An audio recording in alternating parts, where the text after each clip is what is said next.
read a little bit of the documentation. So what we've just got Councillor Mitchell is not able to come due to a funeral commitment, but I think we've got, and I'm not sure if Councillor Duthie is coming from Greater Wellington Regional Council, but I think we've got everyone else here or online, so welcome to those online. So just the way we're going to run this, quite straightforward. We're going to have an officer presentation. Just maybe people can ask questions, make any comments, and then I just thought we would go through things like the vision and the targets, the objectives, just for feedback, and then the action plans, because people may have specific questions about their individual councils, and we will take a break after about an hour, because it's that afternoon slot. So, Yvette, are you going to do the presentation?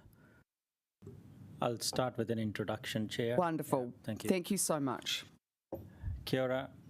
Ko Diljinder Uppal Toko Ingoa, Zero Waste Strategy Manager, Wellington City Council. I'd like to, first of all, offer my thanks to the Regional Waste Management and Minimisation team members who have put their heart and soul to come to this stage of having the draft WMMP consulted upon and put it in front of you with consolidated feedback. Also offering thanks to the Joint Committee members and the community for participation in the consultation. And we had a comprehensive feedback period starting from 31st of July to the 1st of September, the whole month of August. Prior to the consultation, we got approval from the Joint Committee to go to consultation, and with that also came some guidance to consult with businesses, industry groups, and also Mana Whenua. Simultaneously, when this plan was out, we acted upon that guidance and met with EV partners, and that was slightly easier at that stage, considering that we had issues earlier with regards to resources and availability of people to engage with Mana Whenua partners. You'll see in the document that we have reflected the changes and the amendments that Mana Whenua businesses and industry that they have asked us to implement. But also want to make the point that if the Joint Committee thinks that there are some things that need brushing up, we would welcome that feedback in terms of representation of culture and also business interests. I just want to touch upon the process for today. On that slide, the first hour, Chair, as you mentioned, that we will take you through the consolidated feedback, the rationale behind what has been incorporated into the WMMP. That should take about 45 minutes to an hour. Please absorb that information. We will then take a break and then go into questions. We've received a email from you. We can address that email during that time as well. And then that can be a time for us to talk about the vision, the objectives, and the targets. So I think that first hour, if Lisa and Yvette can be allowed to update everybody, that'd be great. And then we can together answer your questions in that second part.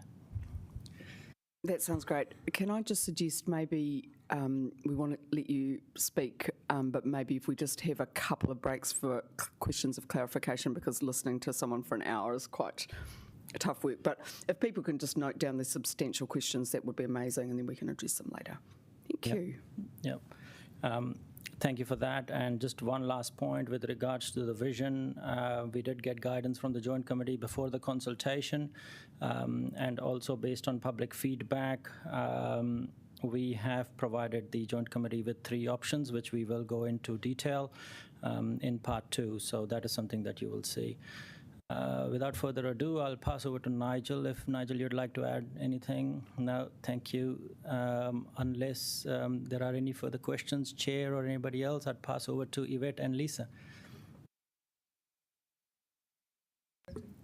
Brilliant. Thank you very much. Hopefully everybody can hear me okay through the mic. Otherwise I can speak a little bit louder. So we're entering into part one now. So in this particular part, we're going to go through the key findings and a summary of our suggested updates to the WMMP.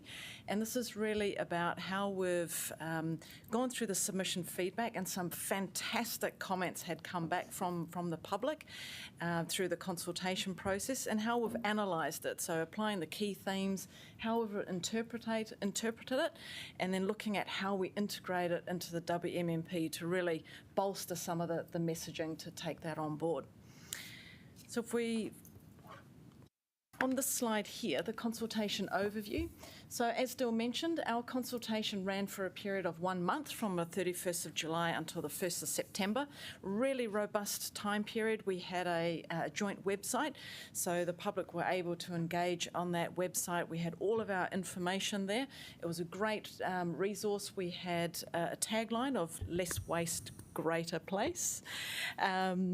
And we had a lot of excellent feedback from the public. It was a good, concise area to provide all of that information. Of the submissions that we received, we had 196, so just shy of 200. We were hoping to get up around the higher mark, but we thought 196 was a fairly reasonable amount across the region, and we'll show in a couple of slides in a moment what that distribution looked like. And our WMMP questionnaire this time round was quite a lengthy document, and we split it into two components. One focused on the regional aspect of the plan, and the second part of the questions were around the local action plans for each council. And there was intent behind that. We wanted to really get the feedback from the public about what they thought about our plan, but then equally allow the public the opportunity to submit on their own local action plan, but also other action plans as well that they may have an interest in. And that would give us really good feedback to then build that back into our document, rather than a very high-level questionnaire. So of the 196 submissions, 171 of those were from individuals and 25 were on behalf of organisations. So quite a good number split between those. 80% of our submitters submitted on at least one local action plan. So as I mentioned, they could submit on multiple. So that was a very good percentage. And then, as we all know, we had our oral hearings. They were held on the 18th of September with 10 submitters speaking to the group. So of the ways people heard about our consultation, the three primary ways were through email, social media, and through the council website, which is quite telling. We did a lot of email communication, we had a lot of social media activity, and we also, as we mentioned, our joint website, and then through our own individual council websites. So the team put a lot of emphasis into engagement at a regional level, but also at our local council levels as well. So if we now look at the submissions by area, we can see that Kapiti Coast had roughly 23. It might be a little bit hard to see up on screen there. Okay, no problem. So we had quite a large distribution. The vast bulk were throughout Kapiti, Upper Hutt, Porirua, Wellington, Lower Hutt, but also a fantastic amount throughout the Wairarapa district as well. Wairarapa actually did very well in comparison to some of our other local council areas, so absolutely brilliant. And then in the pie chart there, you can see the submission percentage by council area, which was led by Hutt City, followed by Wellington City, and then all the other councils then came after that. So it was quite a good distribution. It's quite telling for what we could do in the future as well, to look at our next WMMP, but hopefully that gives you a bit of an overview of the number of submissions by area. So looking at our local action plan submissions, Up on the bar chart in front of you here, we've got the list of the number of submitters by council area and the number of submissions by action plan. Wellington City, we had 49, which was followed very closely by Lower Hutt and then Upper Hutt as well, and the Wairarapa action plan with Kapiti and Porirua also. Unfortunately, 39 people didn't respond to any of the action plans, but they did respond to the broader regional WMMP questions. So what we're going to do over the next few slides, we're going to take a walk through the various questions that we did ask, and those questions are aligned to the sections of the WMMP. So before we do that, it'd be good just to go through at a very high level the summary of the feedback that we had received and what those proposed overall changes were made to the document. So when we received the submissions, we went through quite a long process of analysing them, reading the submissions, and then coming up with a range of themes. And the themes, the intent there was to make sure that we could analyse all the submissions, provide the most robust understanding of the key messages that were coming through, and that would then help inform what amendments would be suggested into the WMMP. So the top 6 key themes throughout the entire consultation process across all questions were ambition of the WMMP. So how ambitious was the WMMP to take us forward into the future? The timeframes, the delivery of certain aspects of it. The circular economy was a very strong theme throughout, as was organics as well. Lots of people were very keen to look at how we could minimise the disposal of organics to landfill in whatever form that took. Cost was also a big factor there as well. We always have to think about our cost to ratepayers, so that was a theme that continued throughout the WMMP, the questionnaire, and then also the clarity of the WMMP. As you've read, it is quite a lengthy document. It can take quite a long time to read, so making sure that the messaging that we had in there was clear, it was concise, and it could be understood very clearly by the public and by others who may want to read the document, to really show the journey, the steps that we want to take going into the future. So with those key themes, the proposed overall changes to the document, we've got them bulleted there so we can run through it one by one. I won't read them out. So it's predominantly around the wording of the WMMP to provide greater clarity. We also had updates to the objectives, targets and the regional actions as well, making them more concise, telling it exactly what we really meant to say. Updates to the local action plans, we'll get to that later on in the slides. And then also some updated text around the implementation of the WMMP. Great to have this plan, but what does it mean going forward into the future? What does next year look like? How are we going to give effect to our plan? We've also looked at updating the roles and responsibilities for the various stakeholders involved in delivering the WMMP, and also greater acknowledgement of the higher levels of the waste hierarchy, not just always looking at the recycling and disposal, but what can we do at the higher levels, the reuse, repurpose. And the last one there, really important, we do acknowledge the diverse skills within our communities and our partners. So how can we give effect to the WMMP by either partnering, working together collaboratively to really implement the WMMP? So I'm going to hand over to Evie, who's going to lead us through the next several slides. So the first question that was asked was around the overall direction of the WMMP, and the submitters were asked whether they agreed it set a clear direction and then if they had any further comments on it.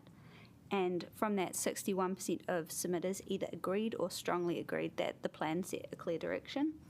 And the top 3 themes that were raised in the comments of this question were about the clarity of the WMMP, the circular economy, and wanting to focus on higher hierarchy levels, and then also about the delivery of the WMMP.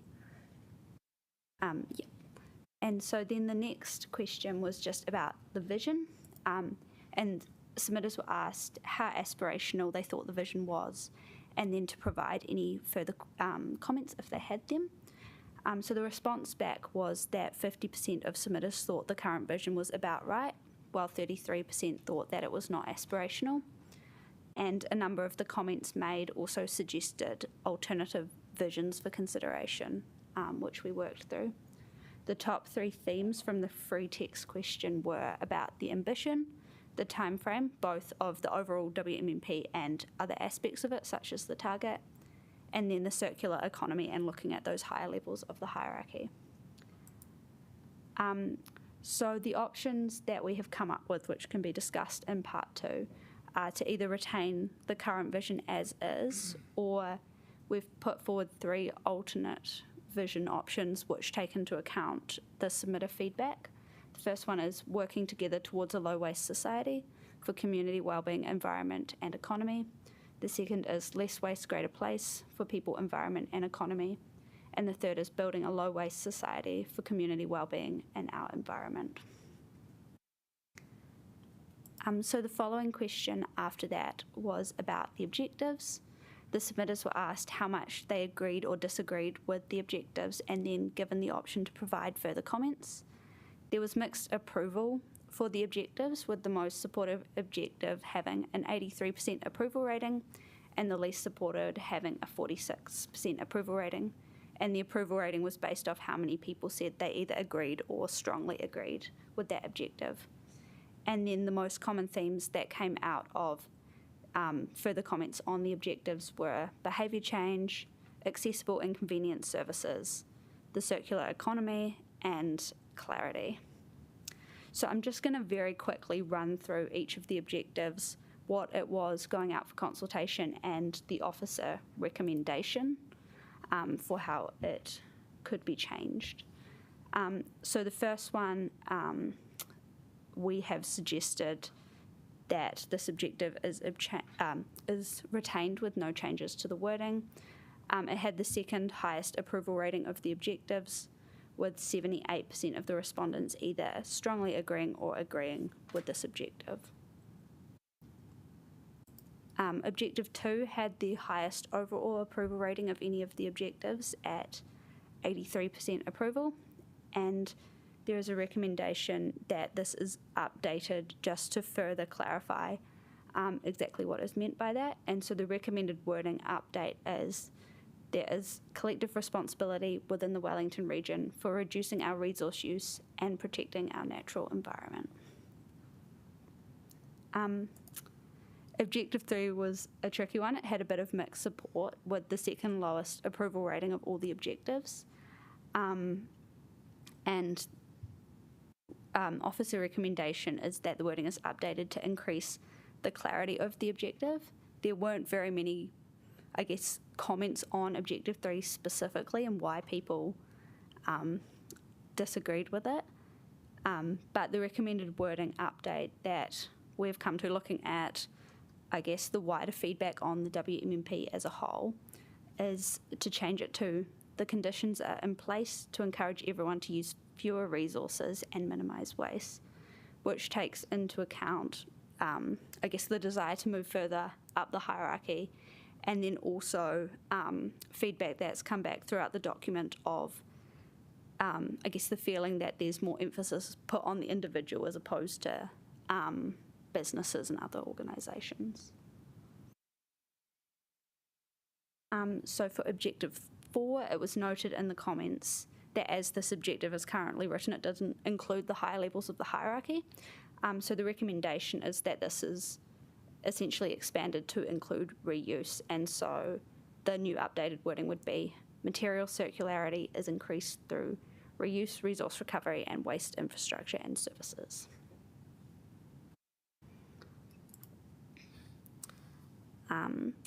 Objective 5 had a 54% approval rating, but it also had the highest disapproval of all the objectives at 30%. Comments also noted the current wording only included diversion and not higher hierarchy options. So again, the suggestion is this is expanded to include reduction and reuse alongside diversion of waste from landfill.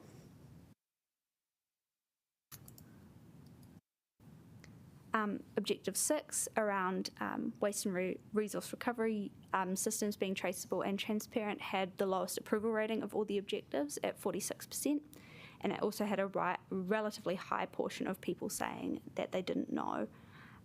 It was noted in a few of the comments that some submitters didn't understand what was meant by this objective, and so the recommendation is to update the wording to try and increase the clarity around that.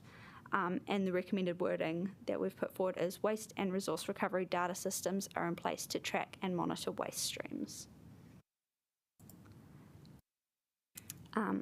So Objective 7 also had a relatively low support at 47% and had the highest equal portion of don't know responses, which might indicate some lack of clarity or people not understanding the objective. So the recommendation is that the wording was updated to increase clarity as well.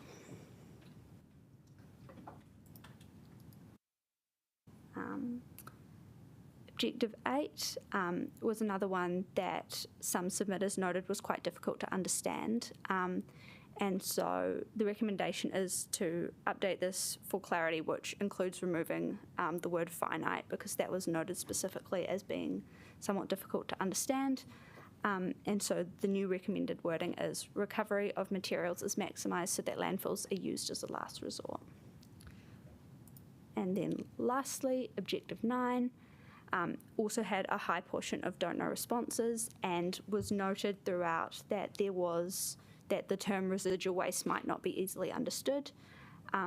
So the recommendation is that this is reworded to remove the use of the word residual waste. And so it would instead be waste that cannot be prevented or diverted from landfill is managed safely and effectively in accordance with best practice. Brilliant. So in addition to our objectives, we also had a series of targets. And as we'll do through every section that we've got on our PowerPoint, we'll give a summary before we then go into each of the targets in turn. So broadly, the targets had the highest free text response rate of any of the questions in the questionnaire. So lots of people were really interested in the targets, which was absolutely fantastic. The targets, unfortunately, though, had the lowest approval of all of the questionnaire questions, with 4 out of the 6 targets having the highest proportion of respondents rating them as too weak. So we actually spent a lot of time going through the submitted feedback to understand the context and the meaning behind it and how we could build that through. So some of the key themes, the 6 of them, were the time frame of the targets. A lot of the submitters thought they were too long. Also, organics was a very key issue within the target as well, to look at strengthening that or having a broader scope, so being agnostic with the technology types. The ambition of the targets was also a key piece of feedback from the submitters, so they weren't ambitious enough. And businesses were also a key theme that had popped through. So rather than always on the residents and the ratepayers, what can businesses do to work alongside the public to minimise waste? Recycling was a big key theme as well, as was cost throughout the objectives and other areas of the WMMP as well. So if we go through each of the targets, the first target there, we have got it split into sub-targets, which we'll do in the following slides.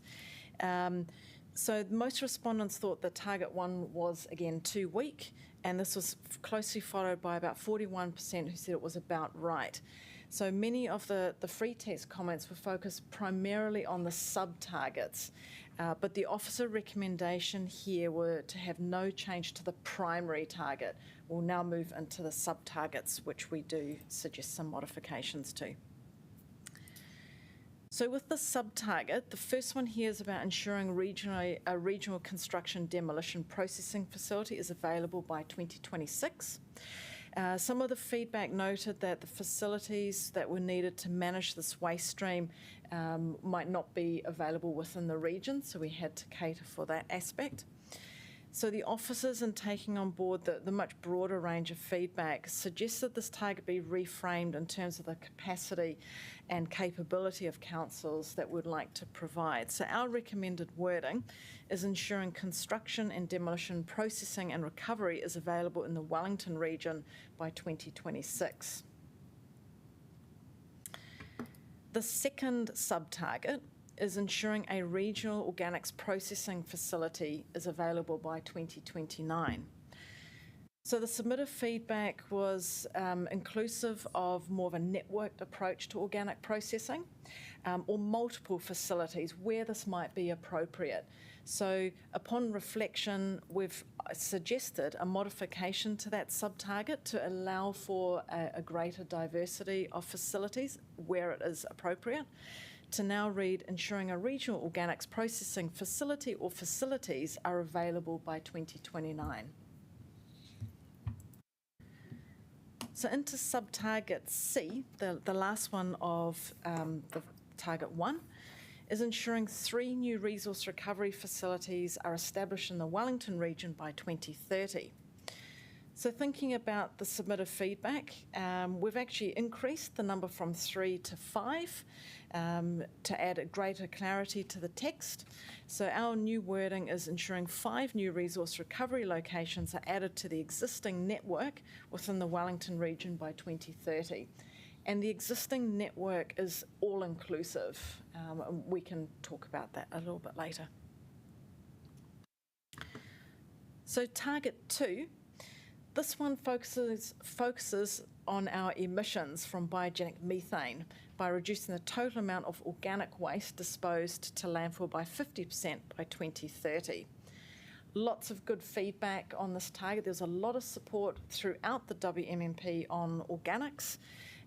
Most respondents thought that target 2 was about right at 45%, but some thought it was too weak at 35%. So on balance, the recommendation is no change to this particular target.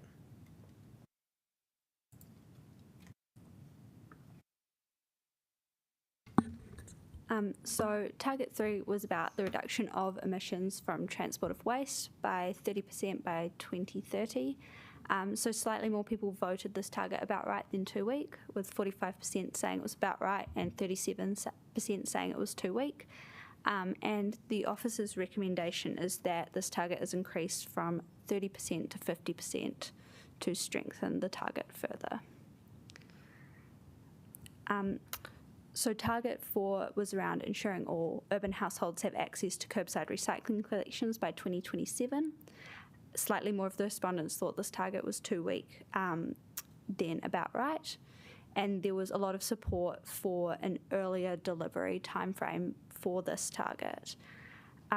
However, the officer's recommendation is that this target is retained with no change in order to keep it in line with MFE's current direction.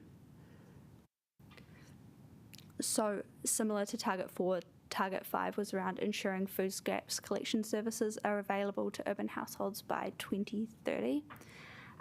It had the second weakest rating of all the targets, with 49% of people rating it too weak.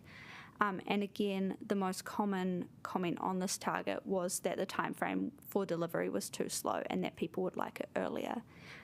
There was also a range of support for other models, including community drop-offs, on-site processing and community gardens.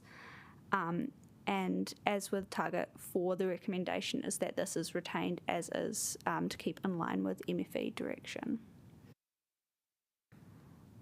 And so the last target was target 6, which was for each of the councils to engage with and commit 20% of the business community to minimising waste.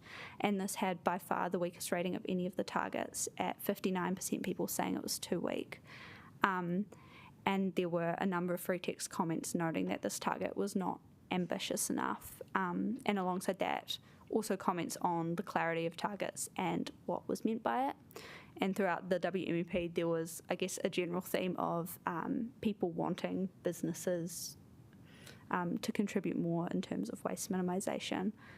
So the recommendation is that the target for engagement is increased to 50% and the wording updated to further clarify what this might look like.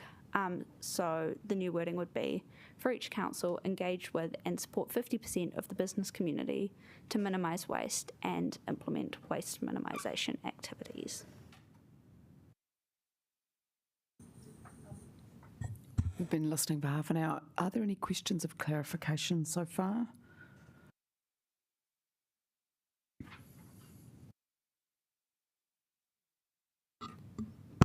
Not so much clarification, but I'd like to have a conversation around some of the sub-targets and where we've landed, so I'll have that later.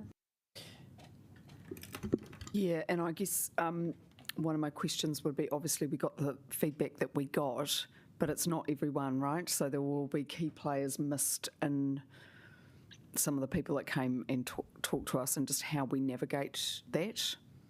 But yeah. Councillors online, do you have any questions? No, I'm all good, thank you. Okay, lovely. Thank you. All right. Okay, regional actions. Thank you. Brilliant, thank you. So on to the regional actions. So as a summary, we had broad support across the board for our regional actions, which was great. So 73% of submitters either agreed or strongly agreed with all of our actions, which was great. So no substantive changes are made to any of the existing actions. However, what we did do is go back into the wording and taking on board the feedback of greater clarity within the WMMP and making it easier to connect with. We actually updated the wording. So the next several slides that we will be showing do have a lot of words, but it's the original wording and the amended. So we'll go through that step by step. So the key themes for our regional actions were to have greater collective ownership and action, which we've reflected through. Cost, again, as we know, has popped up there. Behaviour change also is quite a key theme for our regional action. So how do we effect change within our community within the Wellington region? Regulation, compliance and enforcement, again, a big one. Absolutely great to have the regional actions, but how are we as council able to regulate and enforce some of these measures to then track the changes over time? And that links a little bit to the circular economy as well, which was a key theme. So trying to push things further up the waste hierarchy and minimising the disposal of waste. The last one there is delivery of the WMMP, which links to timeframes and to the implementation plan also. So the slide in front of you now shows what the percentage support was for each of our actions. We won't go through this in too much detail at all, only so far as to say that we've got higher than roughly 73% support against all of the actions, which was very, very pleasing to see.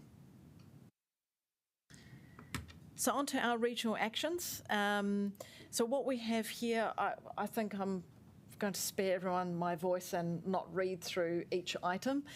We've got the current wording, which went out for consultation, and then our suggested amended wording on the right-hand column there. So what we might do is I might just stay silent for a moment and let people digest the suggested amended wording by each action, and then we can move into the next slide.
If everyone's comfortable with actions 1 and 2, we'll move into action. We've just read it.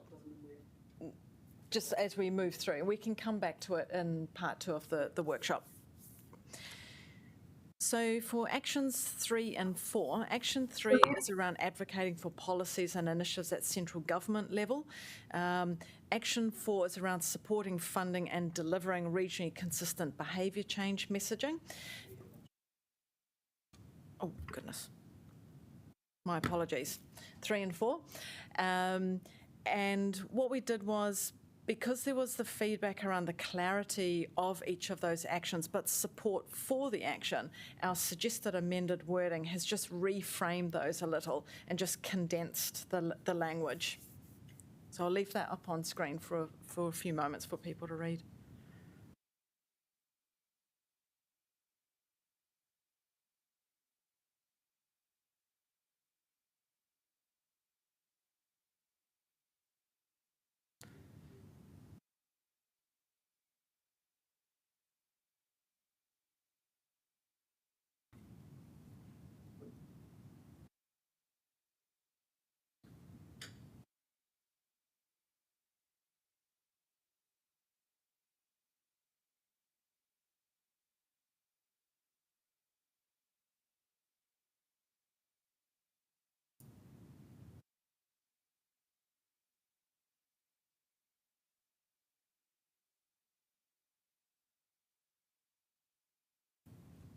Wonderful. We'll move then into actions 5 and 6. So 5 and 6 were, number 5 was continuing to implement the regionally consistent solid waste management and minimisation bylaws, but also looking at reviewing our current regulatory tools to ensure that achieving our desired outcomes via the WMMP. Action 6 was to look at implementing options for the establishment or improvement of regional infrastructure and services. Now, this is quite a broad action, and it included everything from organic waste, C&D waste, biosolids, material recovery facilities. So it wasn't specific to one type of infrastructure. Because of the feedback around the clarity of the WMMP and making it easier to understand, we've suggested some amended wording there, again in the same column. So I'll leave that one up on screen also. Just a question of clarification. Sometimes it looks like you've weakened the wording. So, for example, in 6, you've investigated, considered, trial and implement. Then you're doing investigate and or implement. So if you could just cover that later on.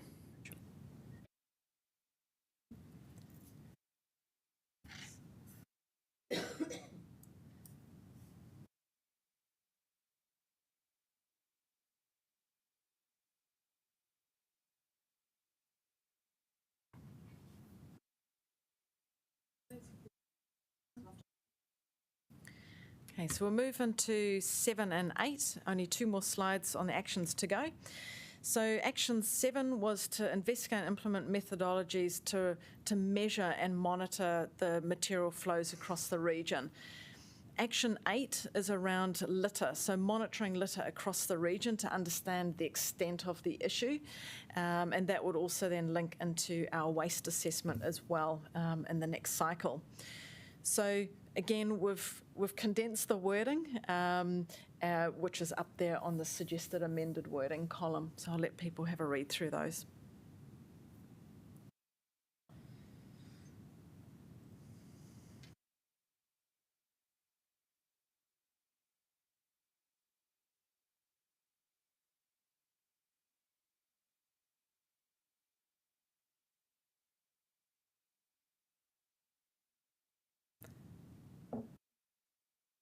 Okay, I'll move into actions 9 and 10 then.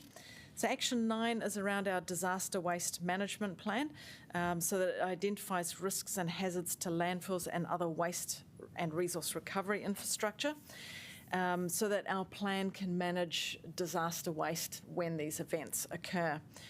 The 10th action is around our residual waste, so preparing a waste disposal plan, which really considers the life cycle of our landfills as well and other waste infrastructure across the region. So we had a little bit more feedback on these two particular actions, and so you'll see that we've actually expanded Action 9 somewhat to be a bit more specific, and also linking it to the Wellington Region Emergency Debris Disposal Guideline or other appropriate plans. We want to make sure that we're building on other plans and that we are complementary to other guidelines that might be available. For the 10th action, again, we've condensed the wording there to make it a little bit more accessible to, hopefully more accessible to people. I'll leave that on screen for a few moments.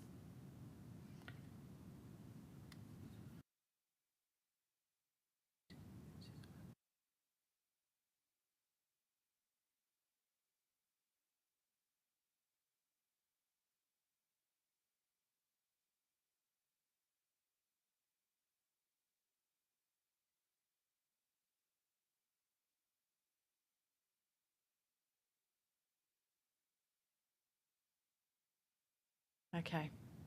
We'll come back to the regional actions in part 2 of the workshop. What we might do for the next series of slides is go through the local action plans at a very high level. I'll pass to Evie. Okay, so the first local action plan we'll go through is Hutt City. So there were 38 submissions received on the Lower Hutt action plan, and 95% of those who submitted on this plan said that they lived in the Lower Hutt area.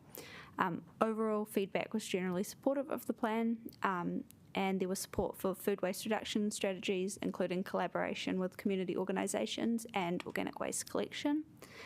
There was also support for increased links to a circular economy within the plan, and comments were also made on the clarity of certain actions, monitoring and reporting on progress, and value for money. So a few minor amendments have been made to streamline the wording across the LAP.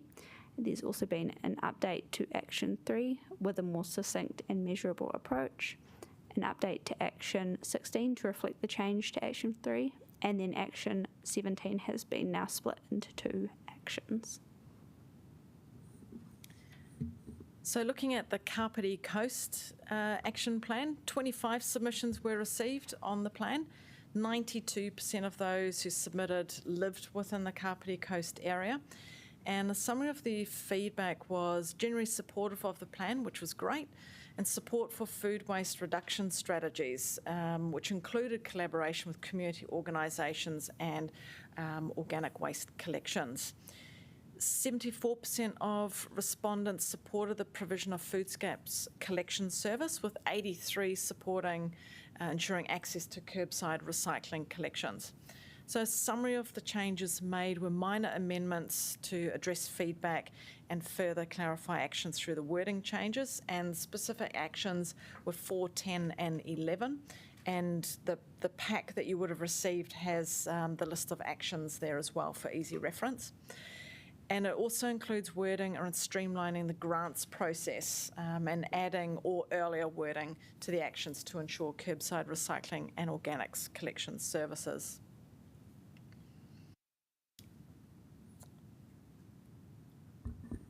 So for the Porirua City Action Plan, there were 20 submissions received on this plan, and 60% of those that submitted identified as living in the Porirua City area. A summary of the feedback is there was support for work with community and businesses to minimise waste, there was support for behaviour change and waste education initiatives, and support for initiatives to monitor and reduce litter and illegal dumping. And there was a question around developing facilities or network of facilities to make it easier to reuse, repurpose and recycle waste, and 94% of people were in support of their actions. So a summary of the changes made, there were some amendments made to wording to further clarify actions. The actions were amended to reflect desire to support and work with community groups and address waste problems, and adjustment to action timeframes based on the feedback received. So looking at Upper Hutt City, 32 submissions were received on the plan, with 87% of those living in the Upper Hutt area. The majority of support was around Action 13, so having council-managed and rates-funded curbside recycling, and that most submitters wanted to have this implemented as soon as possible. Submitters also wanted to have more done about litter and illegal dumping. So with that feedback in mind, the summary of changes that have been made are to strengthen Upper Hutt's commitment to collaboration with community groups, organisations and businesses, to promote and undertake waste minimisation activities, but also increasing capability to address litter and illegal dumping within the district. So the next was the Wairarapa Joint Action Plan, and there were 20 submissions received on this plan. 88% of those who submitted said that they lived in the Wairarapa. So a quick summary of the feedback: 44% of the submitters said that they supported the Wairarapa Action Plan. The submitters supported the Wairarapa Council's continuing to work with community groups already doing the mahi, and submitters wanted services to be easily accessible to all. A summary of the changes made included minor changes made to wording to improve clarity overall, expansion of Action 4 to include advocacy to central government, and then an update to Action 13 to include community-operated solutions as well as Wairarapa and regional options for processing organic waste within the Wairarapa. Can I just ask why the percentage was so low? What were other people saying? The rest of the submitters, they didn't like it? We have to. I think the graph is within the summary of submission reports, which shows the breakdown of the responses to that particular question. Yeah, can we come back to that in part 2, Chair? Yeah. So looking at Wellington City, 47 submissions were received on the Wellington Action Plan, with 83% of submitters living in the city area. The summary of feedback was broadly around more work with community and businesses, but comments were also made on the clarity of the WMMP and local actions. So that clarity theme comes through quite strongly, as well as looking at what the future implementation would look like. Accessibility and convenience of services was also raised as a key theme, as was community outcomes.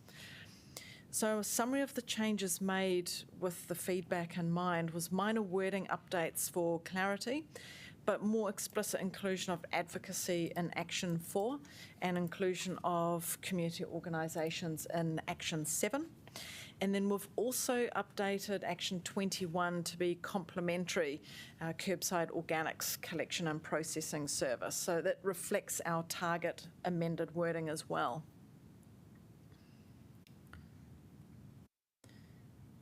So we've ended the overview of the summary of submission feedback. It's a very high-level run-through of the summary of submission report, which you've all got a copy of. That report, we all encourage you to read through and have a look. A wide range of detail is also covered within that document. So happy to move into part 2, which is discussion and feedback, if that's... I think we'll just take a short break. Sorry, it's just quite a lot of sitting in a warm room. So if people want to grab something to eat, including the people online, have a little break, maybe just 5 minutes. And then how long's your presentation for part 2? We've only got a few placeholder slides, so happy to open the discussion. Okay, so then, yeah. So I just wonder if councillors would like some overall comments, just acknowledging we've only had 3 days to get across the material, then we can just, and that's why we're having another meeting, so then everyone's got a bit more time. And then maybe we could go through the visions and the objectives and the targets, and people can just provide some high-level feedback. Great. Okay. Thanks for all your very hard work. Really appreciate it. See you in 5 minutes. Does everyone know where the whare Pakua is? Yep, just down there if you need to.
colleagues are online. Sorry, I can't actually see you. It'd be great if possible, if you could switch your cameras on, and then we can just, because we would love to hear your feedback.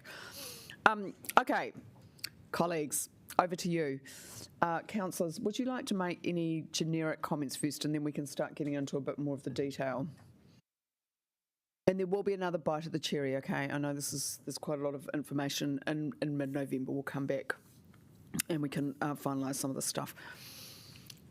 I'm happy to make a comment if you like. Martin, go for it. Thank you. Look, from everything I've read, I'm actually pretty happy with the targets, or company's pretty happy with the targets that were initially set. I think we've got to be very careful about being too aspirational. I think the last document was very, very aspirational, but climate change really was the poster boy for the last 6 years, and we're really coming into the sustainability stuff now. My concern is, point in case, even something like the business trying to jumping 20% of businesses to 50% of businesses, that's a substantial jump.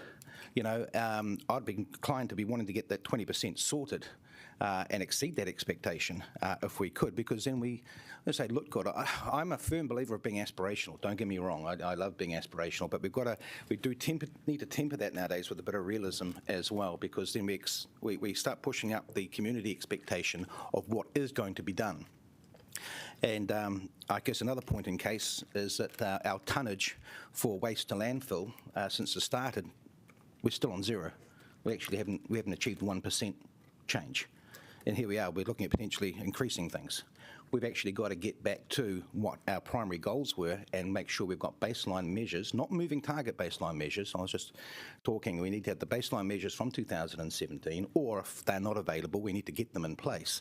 I often see an updating of targets, which is fine, but we haven't actually, we've seen it in CO2 emissions.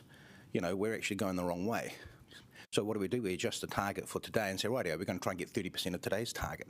Well, hang on, we haven't addressed what we initially wanted to do, which was 30% of this target back in 2017. So I think we've just got to be a little bit careful around that. I think all the recommendations I've seen come back with regards to tweaks, if you like, with regards to submission feedback are sensible and reasonable. So all in all, I'm generally supporting council officers' reports back on everything I've seen so far. I'm just a little bit wary that we don't make too many changes this late in the game, considering we've all got long-term plans coming up, and this has already been through quite a robust process as well. So I'm just a little bit wary that we do get this landed rather than drag on and on, because I think that's already been a case. Anyway, that's initial things. I've got some questions about specifics, but we can get into that later. Okay, thank you. That's helpful. And I guess, this is the point of this process, is to look at what feedback people have given so that we can reflect that fairly. Helen, have you got any generic comments?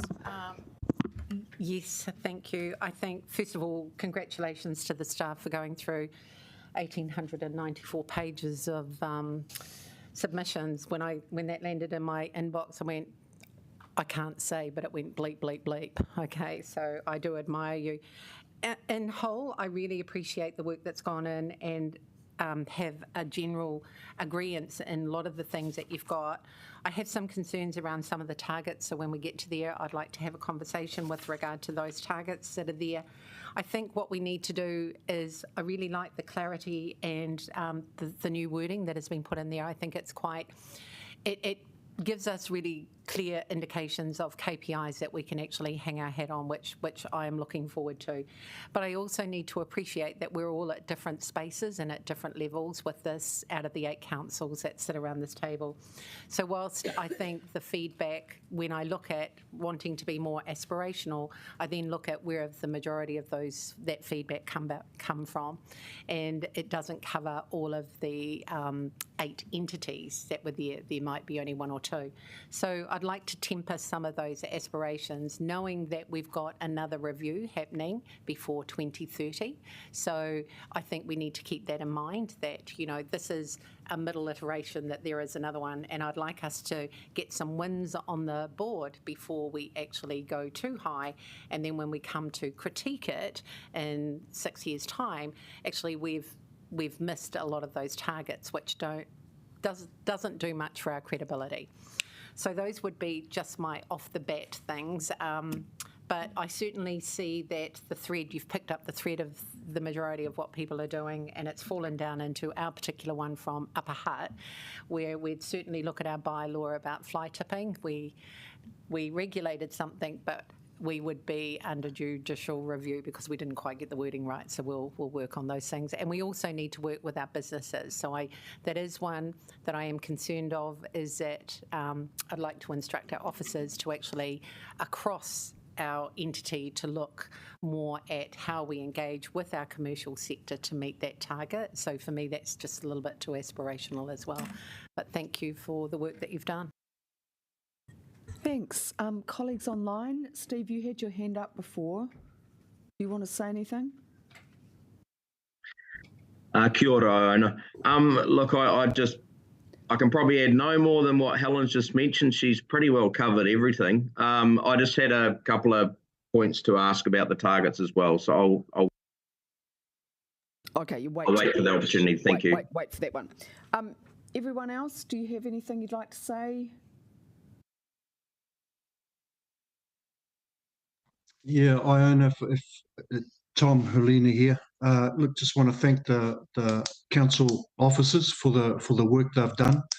I think the analysis of the feedback and the document was fantastic, easy to read and very clear, and that's been backed up by good clarity today. So thank you for that.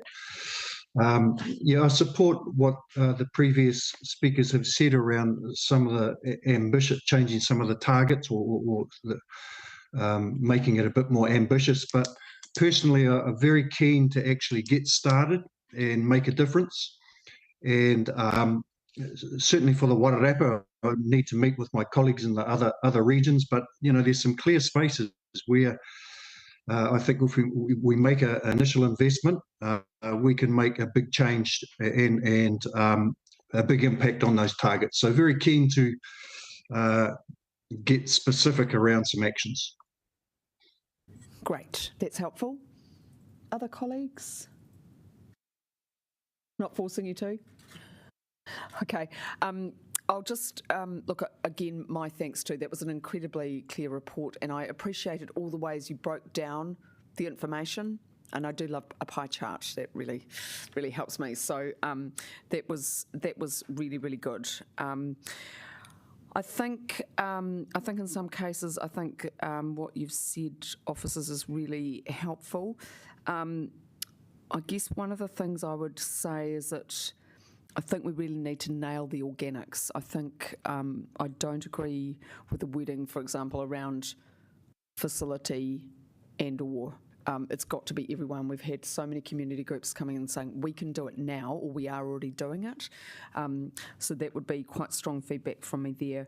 I think also emissions need to be not just looked at in terms of what we are dealing with in our space, but it's in where we're talking about manufacturing, procurement, as well, because that's where you get the bulk of it, and how we can play a role in reducing at that end. And I guess just my other thing is, look, the implementation plans for me are critical. In fact, even more important than this one in a way, because I've had long history on this now, we haven't got as much done as we want to. So, and I perhaps have a slightly different approach. I'm just kind of seeing that we have some urgent deadlines which have been set by nature, and so we just need to get on with it. But I think being really targeted, the organics and the construction and demolition are really where we can get some big wins, and I think people can understand the justification for it. And education is definitely not enough. It is infrastructure, it's change management as well. But look, it is good, and I think what I love most about it is the narrative that's come through that would not have been written 10 years ago. So, the change is coming. That is good. Right, just one last chance for generic comments, otherwise we'll get into some of the specifics of the document. Colleagues? No? Okay, good. All right, so could you just put the vision, that's probably the first one that would, just some of those suggestions, and then we can get some feedback from colleagues about what they think. Sorry, I'm not sure what page that was on. We're just trying to shift the slides now.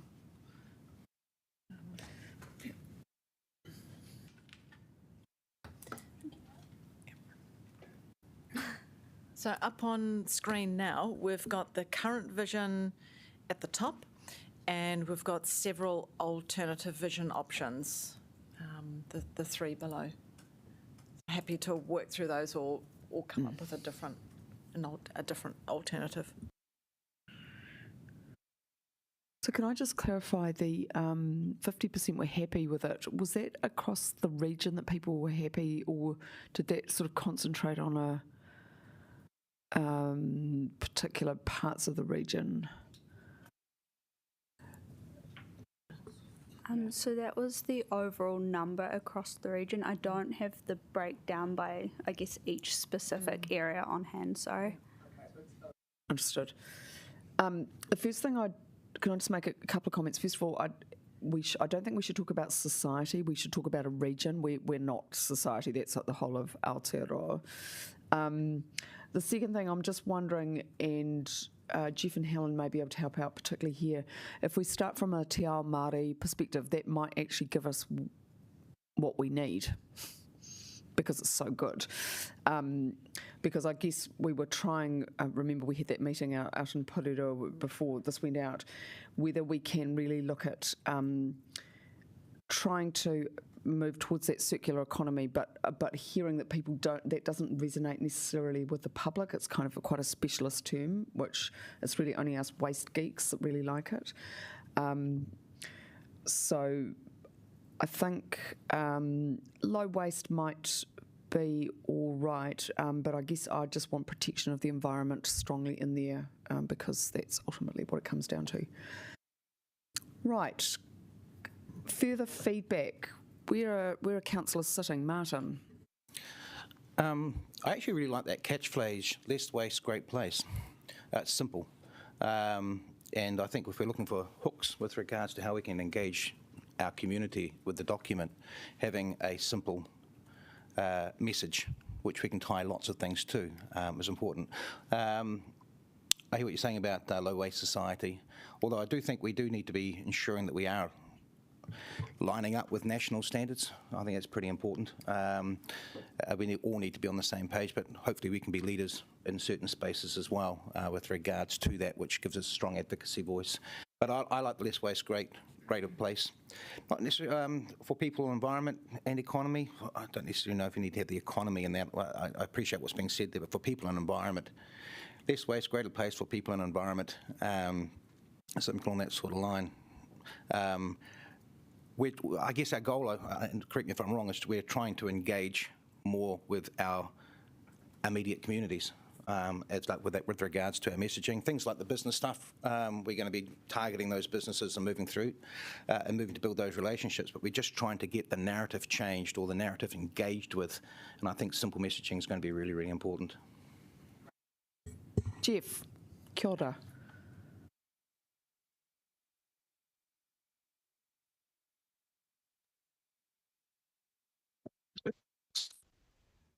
You guys hear me? We can sort of hear you. Yeah.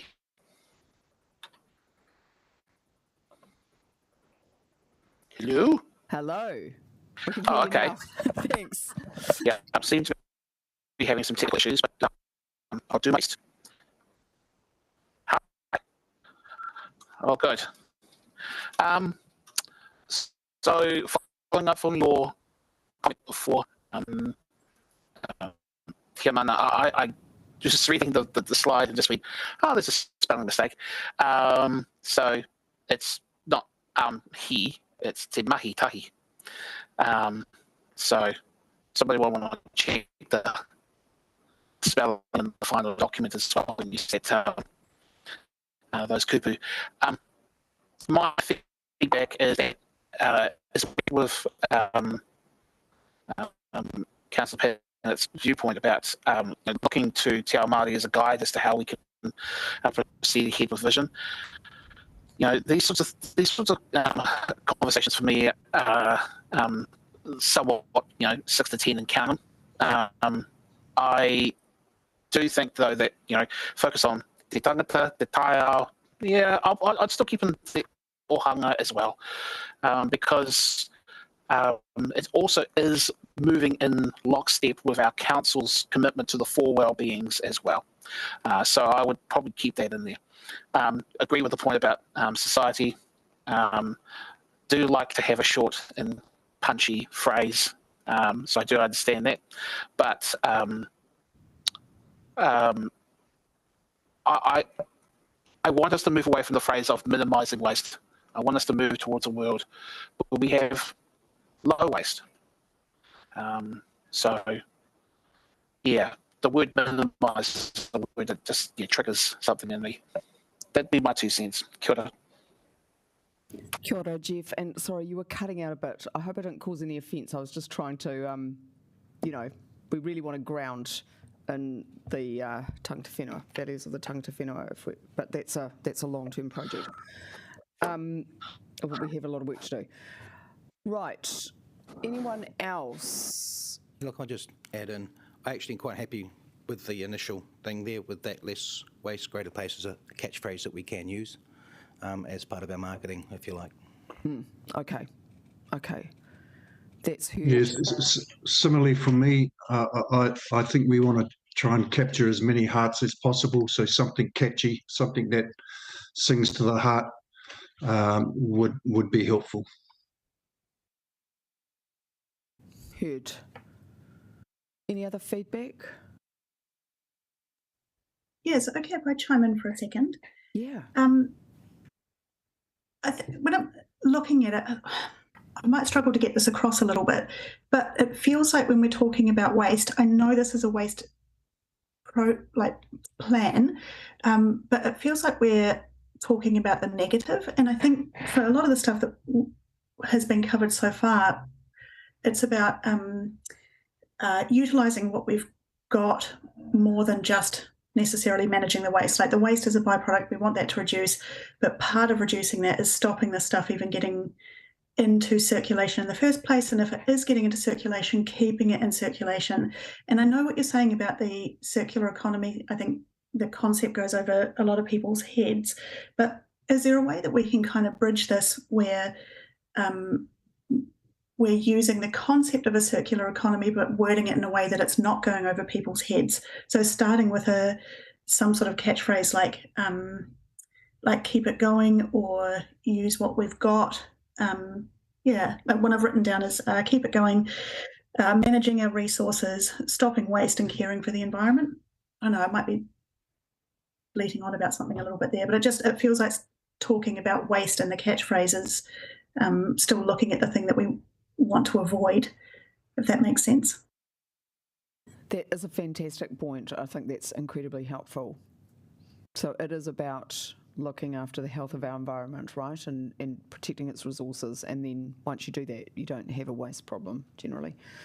So that's good. So we just might need some wordsmithing, because I take Martin's point about keeping it short. Otherwise, it does get quite confusing. Helen, have you got any views? I agree with Jeff with regard to working together, and the one word that gets me in our original vision is that minimise waste. If there's a better word that we could do, whether it's lower waste but yeah, that's the one word that stumbles me in our original. I do like the byline of less waste, greater place for people, environment. And when I look at our guiding principles, people, environment, and the economy, I think you need to leave all of those in there, because they do tie into our 4 well-beings. And the more connections you can make with what's mandated through local government, the better, because then we're not changing the direction of people, we're reinforcing the messaging. The other thing that I'd like to say is, Rebecca, I really like some of your bylines, and if you look at our targets, under target 1, we've got A, B, C and D, and I don't see why we can't have strap lines that actually positively reinforce the messaging that we've got, because we're all at different places. Maybe we could pick up different things that would resonate with our people, not one size fits all. Great. Any other councillors who haven't spoken who'd like to contribute? Have we got most people? Okay, so we try to work by consensus here. we might need to get staff to go back and do some more work, because possibly sitting. But I think what I'm hearing some strong feedback around the 4 well-beings, around having some catchiness in there. Health was mentioned as well, which I think is incredibly important. And working together was also, just given that's what we're wanting to do. And yeah, that real focus on talking about the thing we want to do rather than the thing we don't want to do, Rebecca, I think that's a good one. So do we want to try and solidify those points, or are we happy for officers to go away and have another crack? How would you like to proceed? Iona, can I just say, under the principles like working together, why don't we talk about, because one of the things that came through the feedback we got, and one of the words that was really quite predominant, was collaboration or working to get, and collaboration is more sending the message that actually we're prepared to open the door and work with you rather than together. And I think people, resonate with collaborate more than together. It would be one of my suggestions.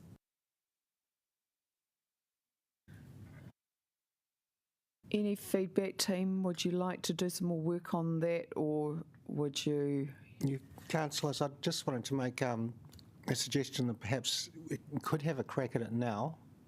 The reality, and I can't recall when the other councillors got themselves booked in, but we are hoping to adopt the WMMP on the 14th of December.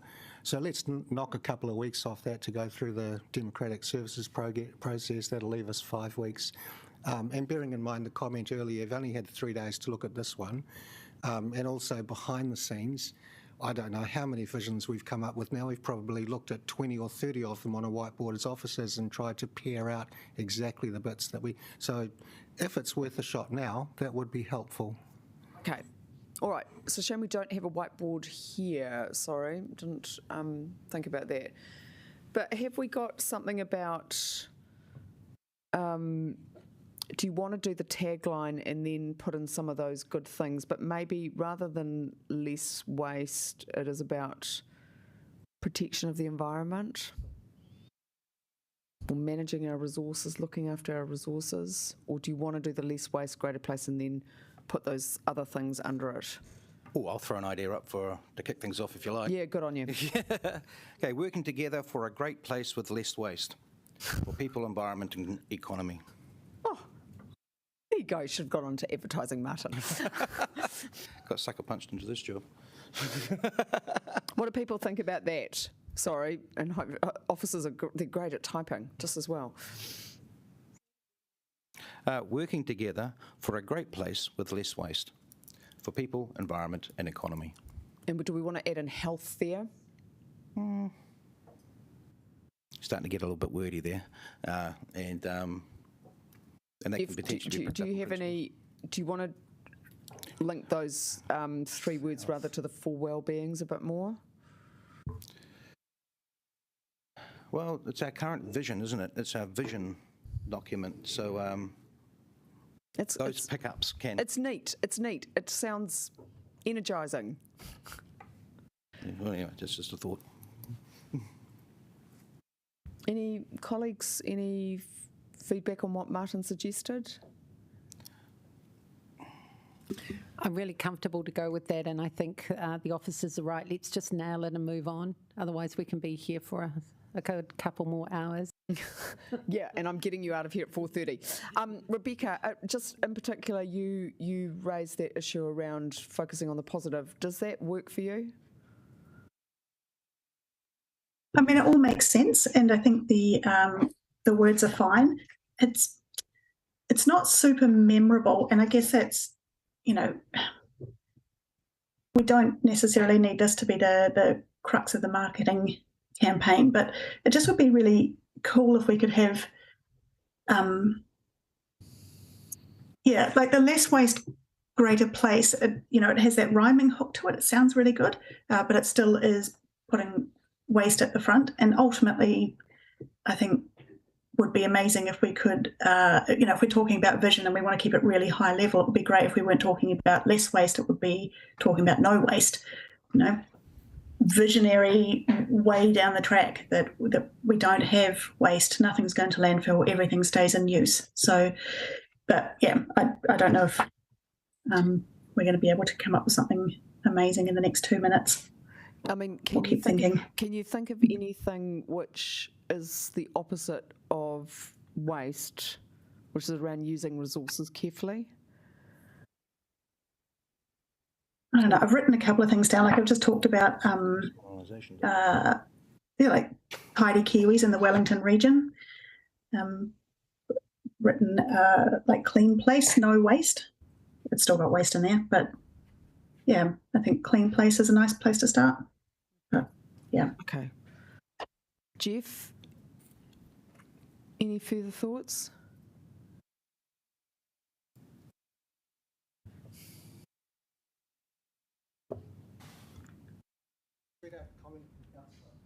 Oh, is he having technical issues? Great. Oh, that would be very helpful. Thanks, Jeff. Technical issues. So I typed it in, which I thought just getting away from the wording around minimising, and actually just to shorten the kupu into there. Just go to he mahi tahi, mata tangata, mata taio, me te ohanga. Just keep it really short to that.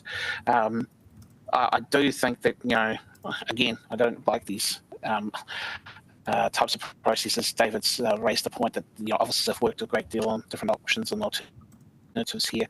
But if it's going to be, a short phrase, then it's working together to low waste.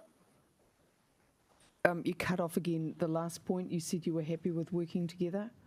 Shall I just repeat? Yeah, that would be good. Here? So the phrase was working together to low waste. And te reo, he mahi tahi, mate tangata, mate taia, mate ohanga. Working together to low waste, perhaps towards low waste. To lower waste or towards to lower waste. Yep. 5 words.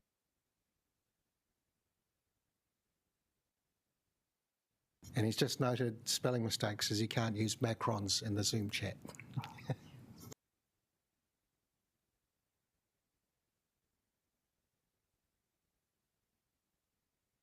Yeah, I take the point about that we just need to move on to. Rebecca, should we just go with this as a working title? So we agreed with Martin had a suggestion and then working together. Can we sort of combine those two? And then we can just think about whether for me, it's around the resource use, right? It's about looking after our environment is kind of the crux of the matter, but that's not quite the right, elegant way of working it. So Martin, sorry, again, to say your thing. Working together for a great place with less waste for our people, environment and economy.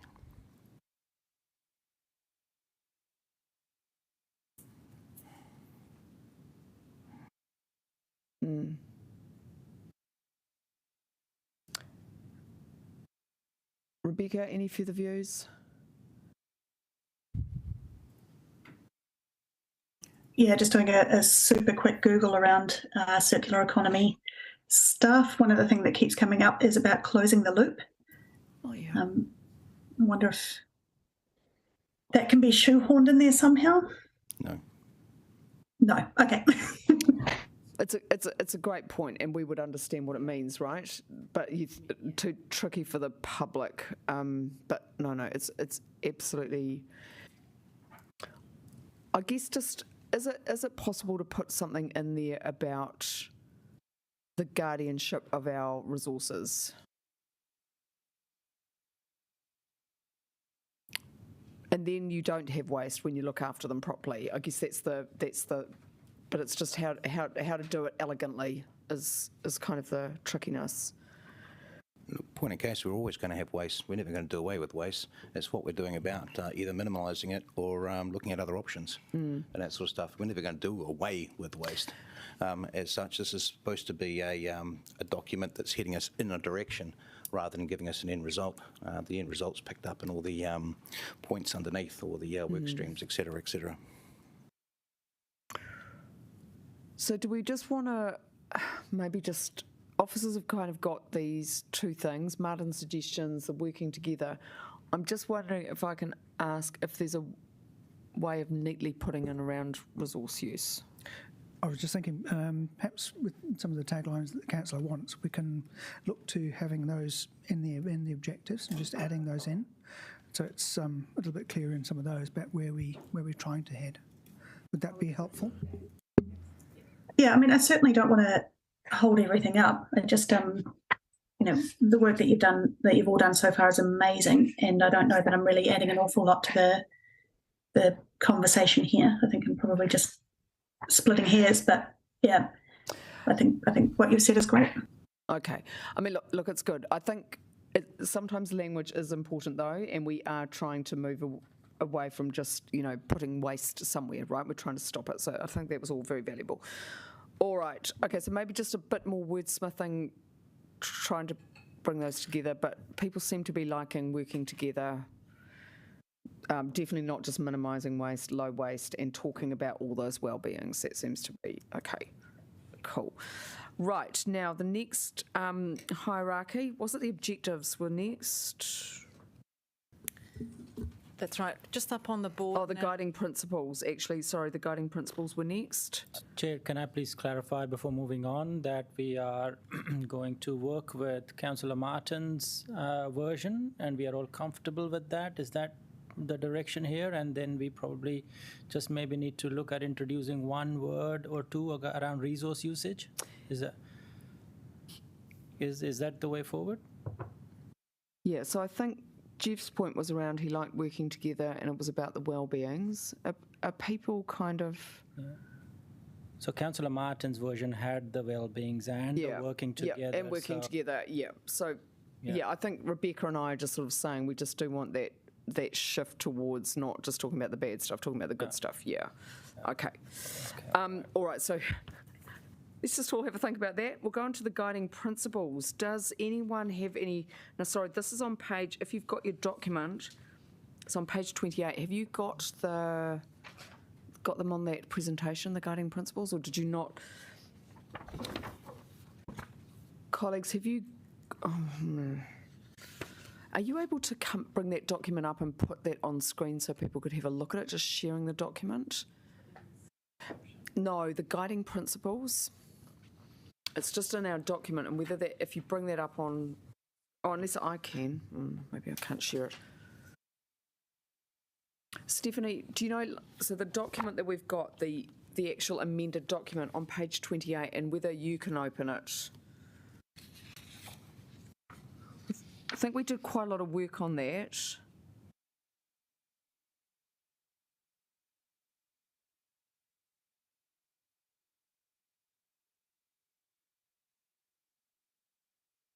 So we'll just see if we can pull it up. It looks really, from my end, I like the guiding principles. I think we did. I think we did made quite a lot of change in that space.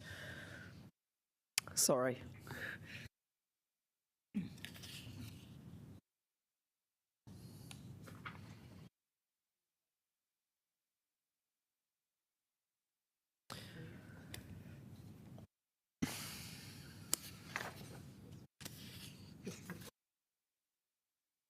What's that? For this sort of thing, that's right. I couldn't do it online.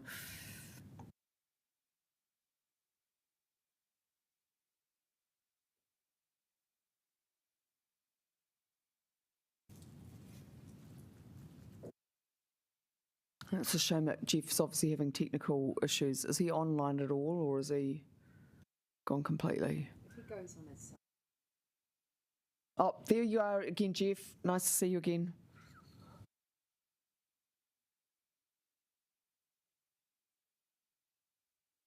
Oh gosh.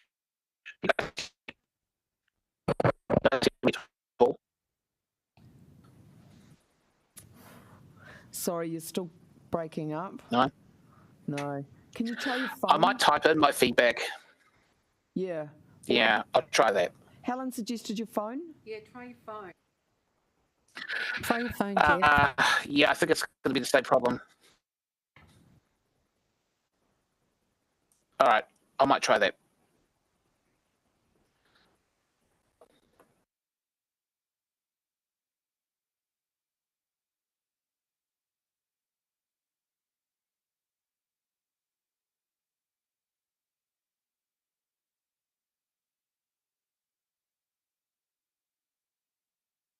Sorry.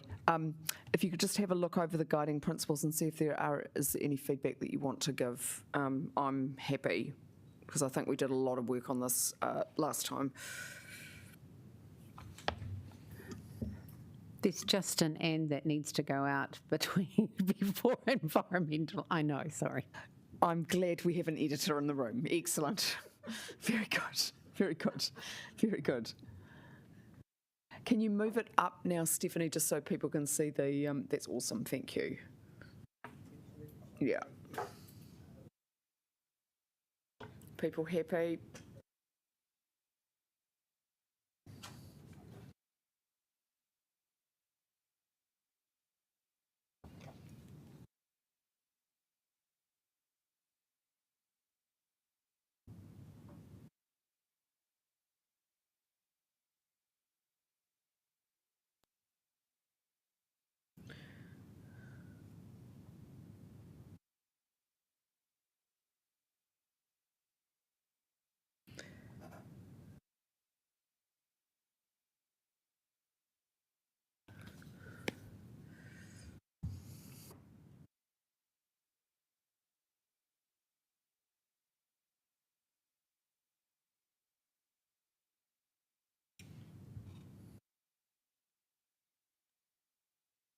Iona, just a question under the collaboration and participation. Yeah. Who are the other people that we're looking to collaborate with, apart from mana whenua, businesses, industry, community organisations and NGOs? Oh, I see. That could be worded a bit better. So basically you're just saying council will collaborate with all of these. Yeah, it's kind of where Organisations. as well as we're. Yeah, okay, so the wording is not helpful. So we will collaborate across the region, councils, mana whenua, businesses, industry, community organisations. Does that help? Yeah, it's just it's probably just removing that as well as. Yeah, I agree. It's not helpful. Any other comments, colleagues?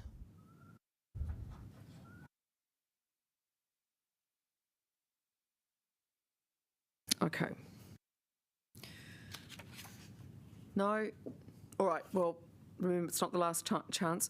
Now, objectives, which I'm sure people will have some feedback on. So if we could just go back to the presentation, that would be brilliant.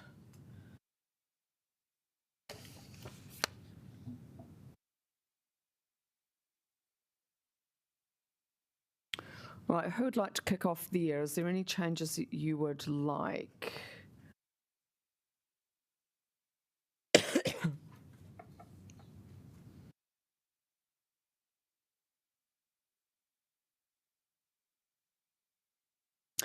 I have got some feedback on these ones. So first one is objective 1. For me, it's very much about what happens at the landfill when actually it's about what happens from actually the creation of a want or a need, right through the process. So I think I'd like to see that broadened a bit so that it's all of the stages, not just our part. Objective 3, I get what it means. I'm just wondering if it's the most helpful. Shouldn't it be businesses and communities are supported and can take the initiative to use fewer resources? Look, sorry, can I just hop in for some clarity here? Yeah. We've been out for consultation on this, and we've had a very, very high uptake of people supporting this in the way it's written, et cetera, et cetera. Sure, there's maybe some tweaks here, but we shouldn't really be going into changing this wording Oh, no, hang too on. much. The officers have changed the wording on Objective 3. And sorry, look, Martin, from my perspective, the reason we're having this workshop is to consider the feedback. Like, this is a chance for proper discussion and consideration, and then we have the debate obviously in December. But I've done the impression we're pretty much close to signing this off. no. So how long's this document been in process for? When did we? Well, we looked at it in July, and so we decided on what the draft would be. No. I mean, how long has this review process been going on for? When did you start the? Are we talking this year? The analysis of waste, that was from last year. Okay, so this document's been worked on since last year. No, hang on. So first of all, you have to do the waste assessment under the Act, and then you start pulling this together. Yep. So, and I guess some of the things I'm saying are reflective of public feedback as well. So, this is the space where we can ask questions and try and prove it. So I just guess my feedback on Objective 3 is I'm not sure I think it was kind of in a way better than with what we went out, which was residents, businesses and other organisations are motivated to use fewer resources and minimise waste, which is what we went out with. It's just maybe I would have said supported, we are going to give some support there. So look, it's just my personal feedback that I perhaps preferred that one. The last thing is I specifically got in the last waste plan an agreement to have a discussion regionally about the number of landfills that we have. I appreciate this is a sensitive issue for Pareto, Wellington and the Hut. But I'm just wondering if where that can be looked at, even if it's in the regional actions. But the problem is, from my perspective, if we have space, then there's always it can encourage, particularly when the money's coming from this activity. Just with regard to the regional action number 10, and that is to investigate future of landfill within the Wellington region. Oh, okay, so sorry, you have... Sorry. Okay, then that's fine. So yeah, look, I guess my major thing is around Objective 1 then. Just on Objective 1 also, so the comment was that it's landfill focused.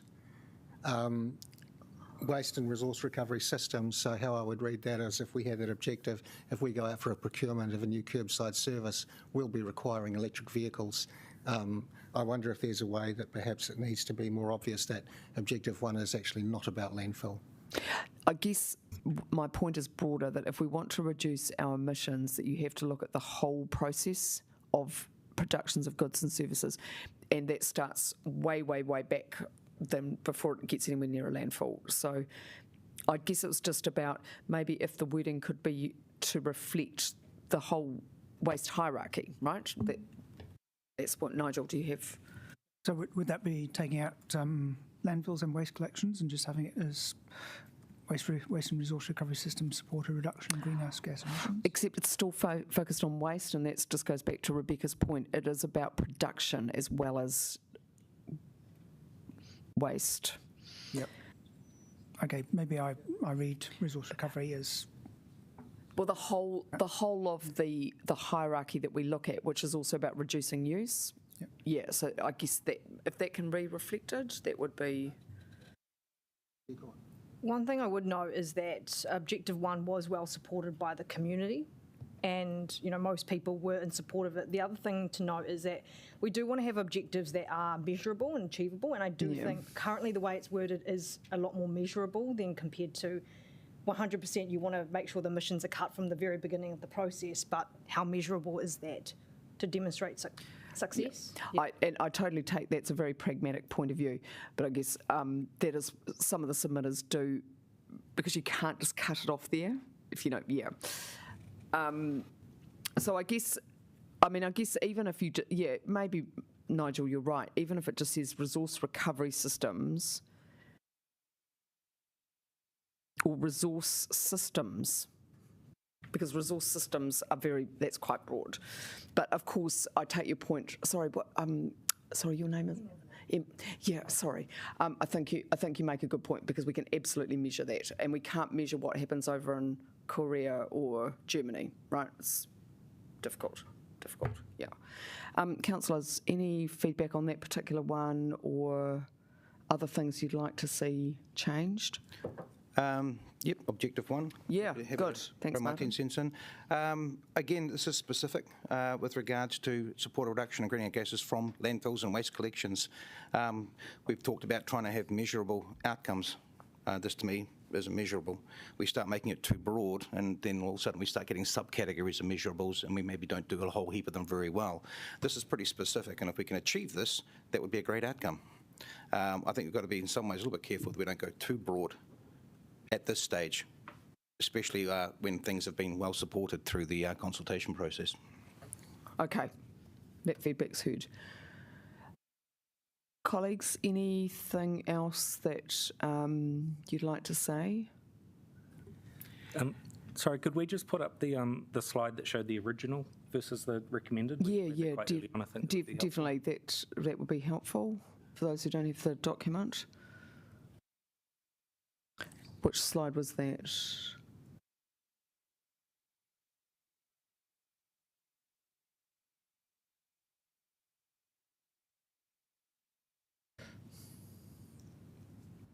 Back.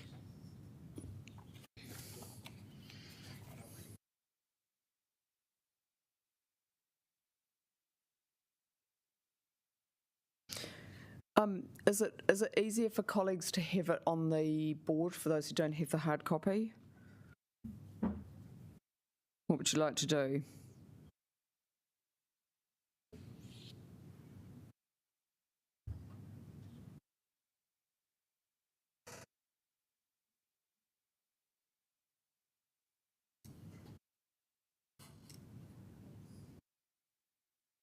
Have you got something else?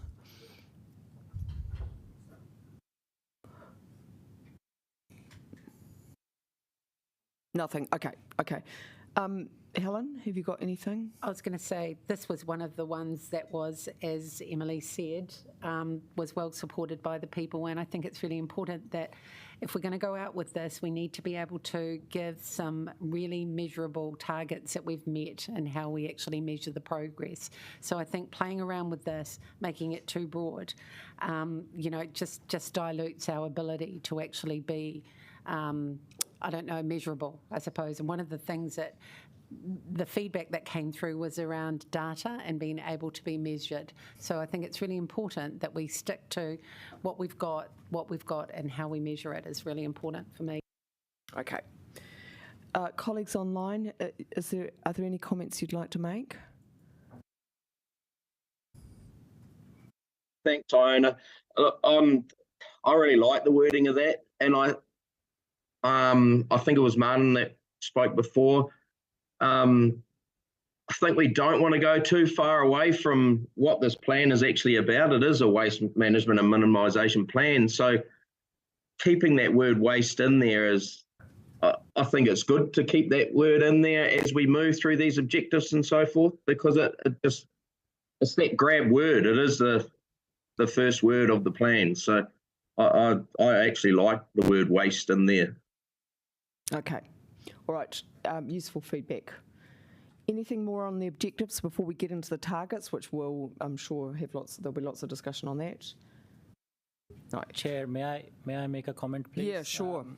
Just with regards to when we look at these objectives in isolation, they do stand by themselves, but they are heavily linked with the targets and the regional actions. So as a suite of these three different vectors combined, we've come up with something that is balanced and also measurable. So just have that lens while you ruminate over these changes. And I do see there are obviously other ones like Objective 4 around material circularity is increased through reuse, resource recovery, waste, and so. Okay. And there's just one more that your issue about the landfills that is aptly covered, I hope, in Objective 8 with regards to So I just wanted to bring that point to. Yes. Yeah. Yes, I'd rather reduce them, Dill, but yep, okay. Point taken. Yes. Okay, so it's 3:20. Let's get into the targets because colleagues, I'm sure you'll have some comments to make around those. So who would like to kick off there?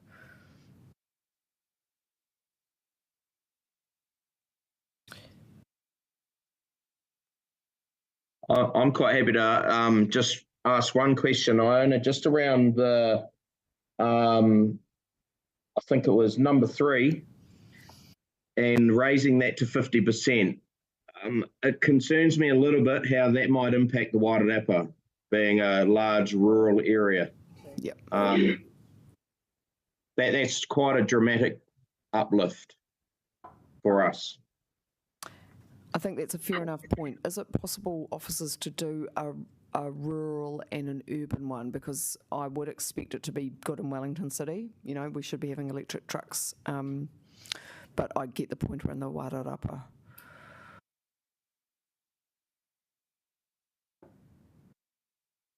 Yeah. What about councillors from places like Apahat or Porirua? Do you think that is realistic for you? It's not realistic for us, and we're like we have urban and rural. We're 50-50 in our catchment area in Apahat. When we were going through the target, I actually had target 3 was too aspirational for us. When I look at the waste assessment that was done earlier, and I look at where we landed, and we didn't make it in our previous waste minimisation, it was that we didn't make it in this area. So I would like to leave it at where it is at the moment, status quo, knowing that in 6 years' time we will be reviewing this, and I think that way it would be much easier for us to obtain. And I guess, look, for you, we just want to support you to get to a curbside collection, right? Okay, that would be a good thing. Look, Iona, yeah, Jeff. regarding Porirua City, I think we're okay with the 50%. I think officers probably had some inclination of, certainly for our council's current positioning around our Hurihuri action plan around adaptation through climate change. So we know that we are already down that pathway around how we're going to look at replacing our plant and equipment. There will always be a challenge in terms of timing and budget, but I'm okay with 50%.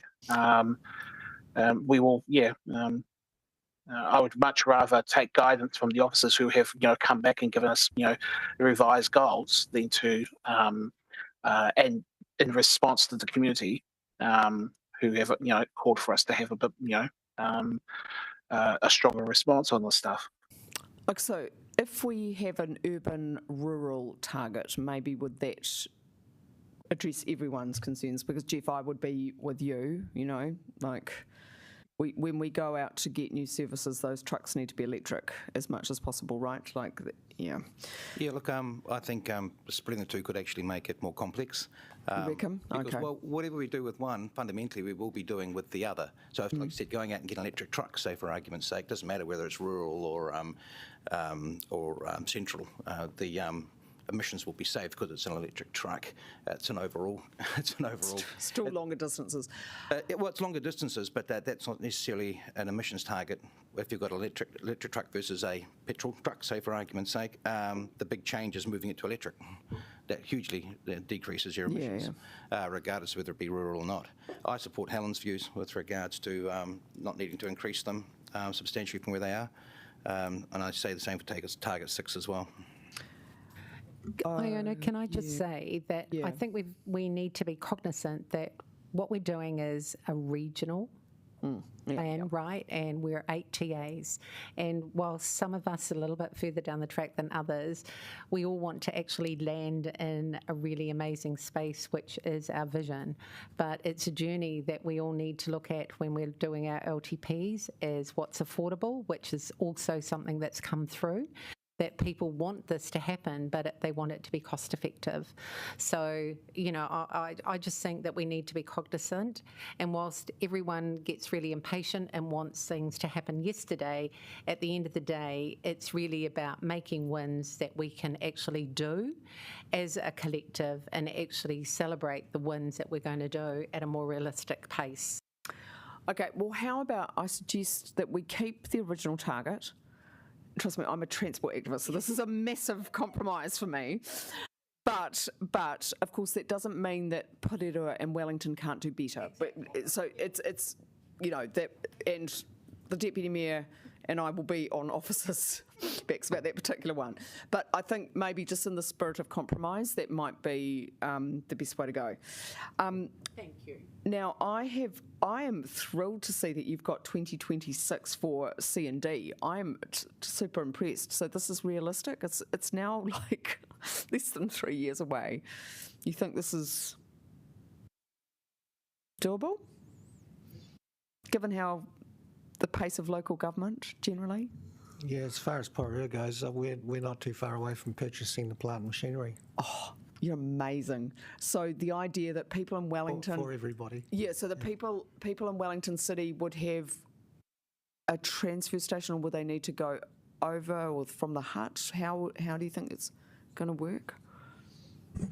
The intent is to have hubs in different locations. Okay. Yep. That would be... Now, that is a massive... That is a massive... It's a massive win. That is a massive win. So great thanks to Porirua. Just the other thing, I do have a question around B. I really want us to be not doing the ore.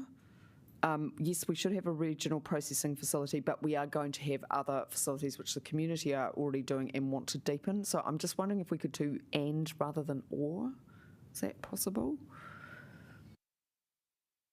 Or is scaled up by 2029 because some are already in place? Just point of clarity for my bit. If we've got a regional organic processing facility per se, why would we have a range of facilities? Whereas it might be that there's a larger one, say in Wellington, but other areas have got their own as well. So, but I do hear what you're saying about and. But if it was really a regional organics processing facility or facilities are available by 2029, really does cover all the bases because it is saying that you can fundamentally do both. It could be both. So maybe if we can just be absolutely clear about that. So Martin, the reason I raised that is that we were told during submissions that maybe only 40% of people would use a curbside organic. So people will still go and put their compost in the garden or they'll do their local community. So there's actually, and I think some of the community and out in Wellington and Porirua particularly were quite strong on, hey, we can be part of the solution. So maybe it is a regional organics network. Even would that be Dill? Yep. You got some suggestions? As a common ground, taking out facility or facilities and replacing that by systems. Yes. That would. We could just say organics processing systems. That doesn't exclude anybody. That sounds great to me. Are people happy with that? Happy. Yep. Okay. Any other comments on the targets? And I did say to the submitters, if you remember, that 2027 would be like that's not that far away. In local government land, it's not actually that. Yeah, it's going to be tight. Even the 2031. Because people can already access those probably mostly through the region. There probably is some way some people can deal with their food scraps. Look, I just noted number 6. That was quite a jump as well from 20% to 50%, so 30% increase in what the target was. That was in regards to engagement and support for business community to minimise waste. Don't get me wrong, I'm all supportive of it, and we're already taking action up Makapuli Coast in that space. But again, are we, compared to, say, Central Wellington, you guys have thousands and thousands and thousands of businesses and that sort of stuff. Is that realistic? Realistic. So officers, that's a good, maybe even bump good question. Good question. You know, like, do we have the capacity to engage with those businesses? You're right, we have a lot here. Well, we could dump it up by maybe 10%, but I think 30% is quite a jump as such from what we thought we were going to be able to achieve to now we're thinking we're going to be able to achieve this. That's quite... Yeah, it is. Nigel? Yep, I agree. Perhaps 50% is a bit high, but let's not forget that 3/4 of the waste that is produced in this region is from business. So right now we focus on residential waste, which is pretty minimal, and we do have to change our track and resource ourselves to be able to work with businesses more effectively, and that's what businesses have been asking for as well. Okay. So it's just a change in pace. Are the resources there? We will have to look at how we resource it, and remember this is a 6-year plan. It's not going to happen overnight. Yeah. But there are plenty of organisations out there who do have good programs in place, and it's beholden on us to actually engage with those organisations, as well as providing extra staff to do that. My apologies. If council officers are comfortable with that, I'm more than happy to. No, it's a legitimate question, right? It's very intensive, resource-wise, to work with people. Okay.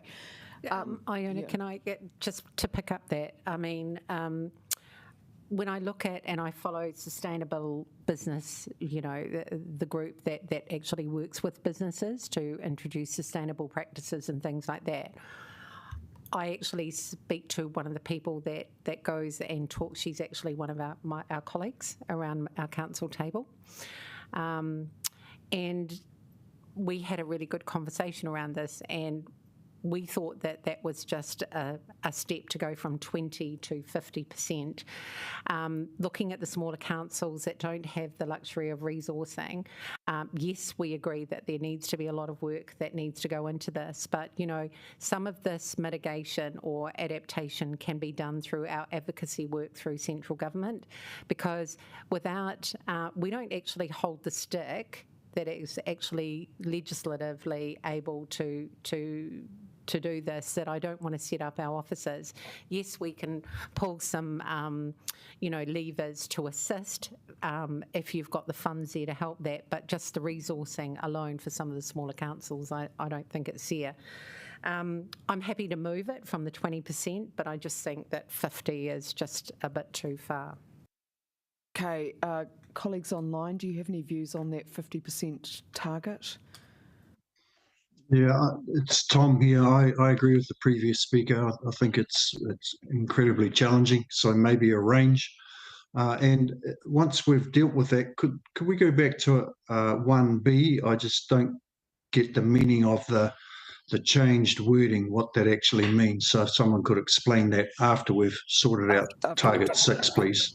Well, colleagues, we could just do a compromise and do 30% of businesses or 40% of businesses or 20 to 50%? 30, a third roughly? Yeah. And we can always do more. Yeah. Okay, and we will be advocating to government. Okay, so are people happy with 30? Of course I'd like to do 100%, but... can I just chip in with that? I think... so being down in South Waitat Upper, we've got the luxury of a number of small towns that I think we certainly have the mechanisms. I think we could comfortably reach that 50%, but there's no date on that. Is that just annual engagement, or is it a target by a year date? And also, it doesn't really talk about how much meaningful engagement that is. Is that just that we send them an email once a year and then that counts as engagement? It feels like there's not enough clarity around that, like it would be hard to measure.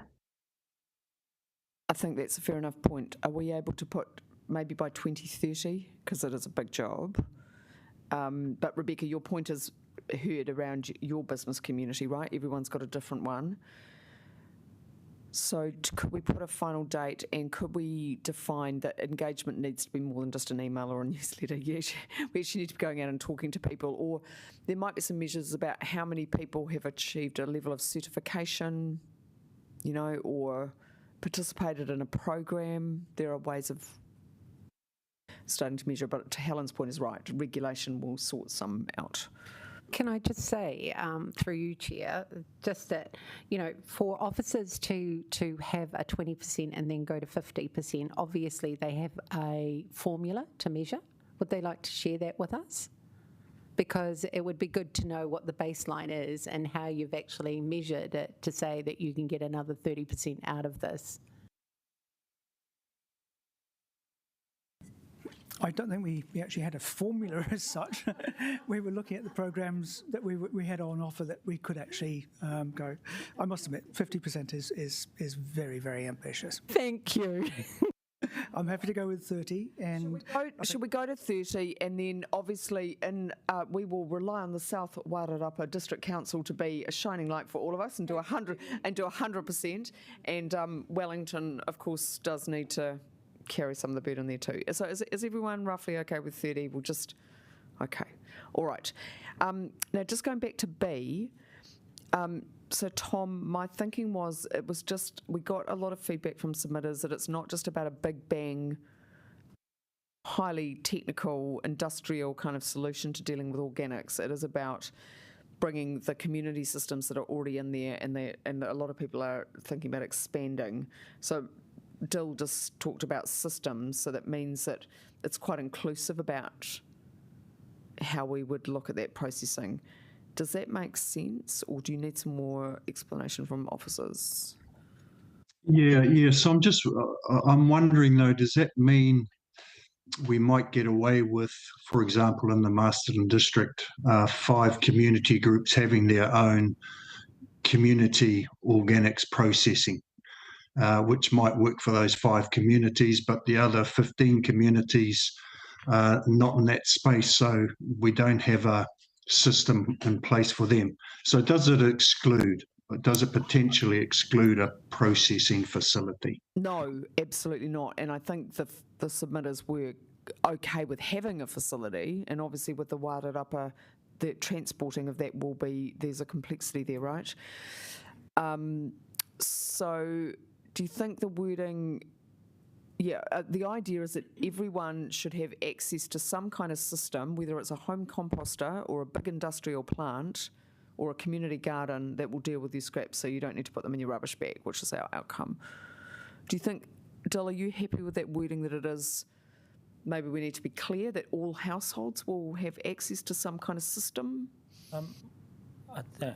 With no bias, I suggested it, so I'm very happy with that. But and also to Councillor's point, I think it just gives the flexibility to every council to put in place their own system, whether it's a community-based system or a facility-based system. So I think from that perspective, it just gives that flexibility. Yeah. Sorry, the wording around systems. Yeah. No, I appreciate the flexibility, but I just think it might allow us to get off the hook in terms of everybody having access to organics processing. So is that the wording you'd like, Tom?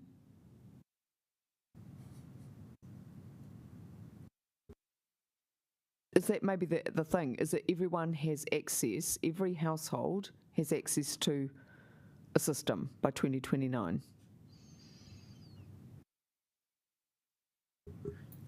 The MFE mandate, which hopefully will be here soon, at the moment it's not mandated, that that councils provide curbside organics service to every household. So yes, for every household to have accessible diversion for organics will be mandated. So if we want to put the word household in there, that's not going to be much harm. Would that be okay, Tom, just to make sure? Yeah, absolutely. No, we're not getting let off the hook. We have to do something with it once we've collected it, right? Yeah. Okay. Is there anything more on the targets? Then we need to get into the regional actions. Sorry, Madam Chair. Yeah, no, go for it, Martin. Look, my apologies, but number 3 talks to reduce emissions from transport of waste by 50% by 2030. I'm just curious why that's in there. The reason I say that is that transport is not part of waste minimisation.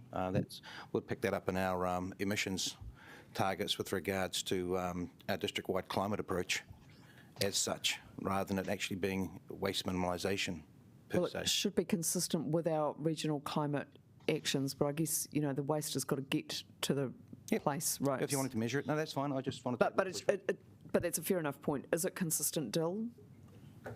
Still, can I? with everything we've got. I just wanted to pop in. So, with regards to those of us who do provide the curbside service, we have enough control that we can require electric vehicles, for example. Yep. But I take your point, KCDC is not in this market.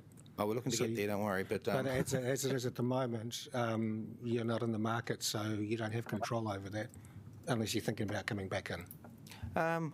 Look, in respect to that, we could be pushing our suppliers to meet that target. You could. You've still got some tools. Which is what we would be doing. Yeah.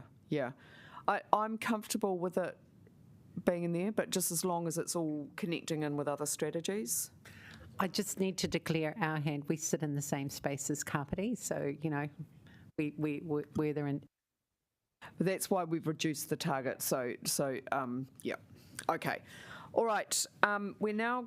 Yes, Councillor, Nigel. Just going back to the organics one, the information from MFE is that it's all households, so that means rural and urban. Yeah. And I guess we just need to. Yeah. It was. Right, only urban. Oh, it is just urban. Okay, which is why then, Tom, thanks for raising that. Then that's important that we do want to support rural households as well. Do we, or is that a bit of a problem? What do you think? No, we were just noting that it was just urban. Yeah, well, no, that's material. So are we still trying? Are we still trying to support rural communities? One would hope so. Through the organics processing business case work that we're doing, we will try and build capability in a facility or a system, not just to process household waste, but also business waste, which is the major chunk of organics waste. So we can build in the households in there because that's going to be mandated by the by MFE. But it's something that we'll have to do to actually divert business waste as well. So I think as it stands, it works with systems or not, either with facility or facilities. And adding in households doesn't mean that we will particularly then just concentrate on households because it's going to be by default anyways. Okay, Helen, have you got a point? I just want to ask Tom, because Upper Hutt is half urban and half rural, so when you wanted all households, were you considering the rural sector? Only thinking of the unintended consequences should we go to rural with regard to emissions, all sorts of other things that come into play. I just wanted a bit of clarity. Because happy to support which way you go, but just be cognizant of some unintended consequences.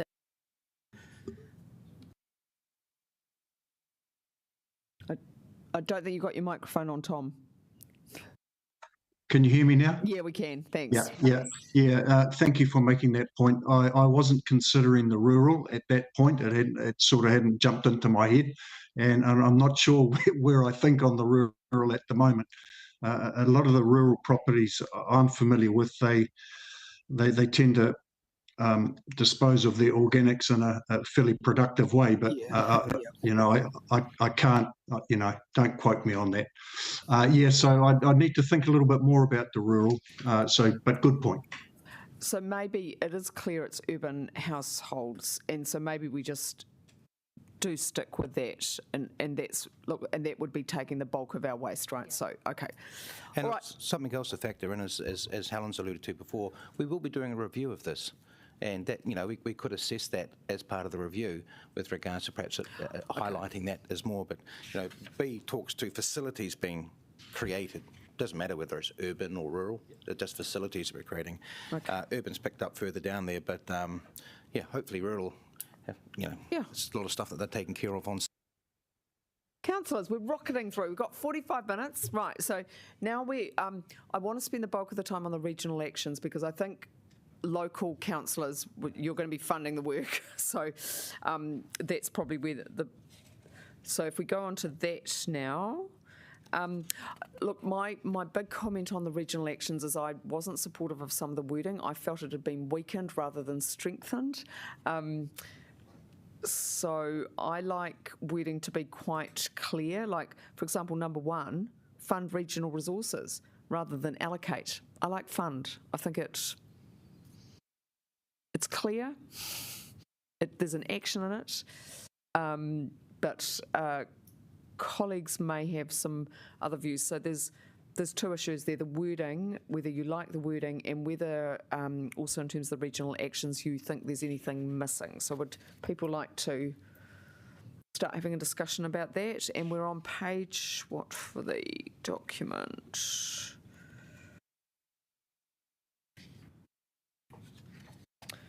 We are on page 42.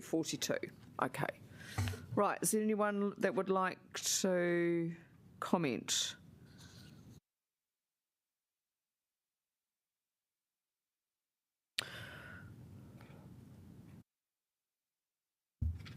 I'd support you, Iona, on fund, because you're right, allocate means if it's not up there, it could easily slip through the system. So that, I don't want to get into wordsmithing right now, but I just want to be quite specific. I also, when you've got a time frame with ongoing, I get a bit worried. I know we're doing the implementation plans, but I'd rather have a date range, even if it goes through to the 2024 to 2030, and then we can of course revise it.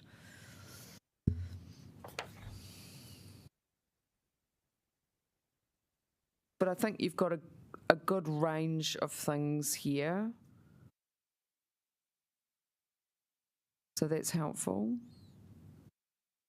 Oh, actually, I didn't agree with number 6, investigate, trial and or implement options for establishing regional infrastructures. I want to do it, not give us an out.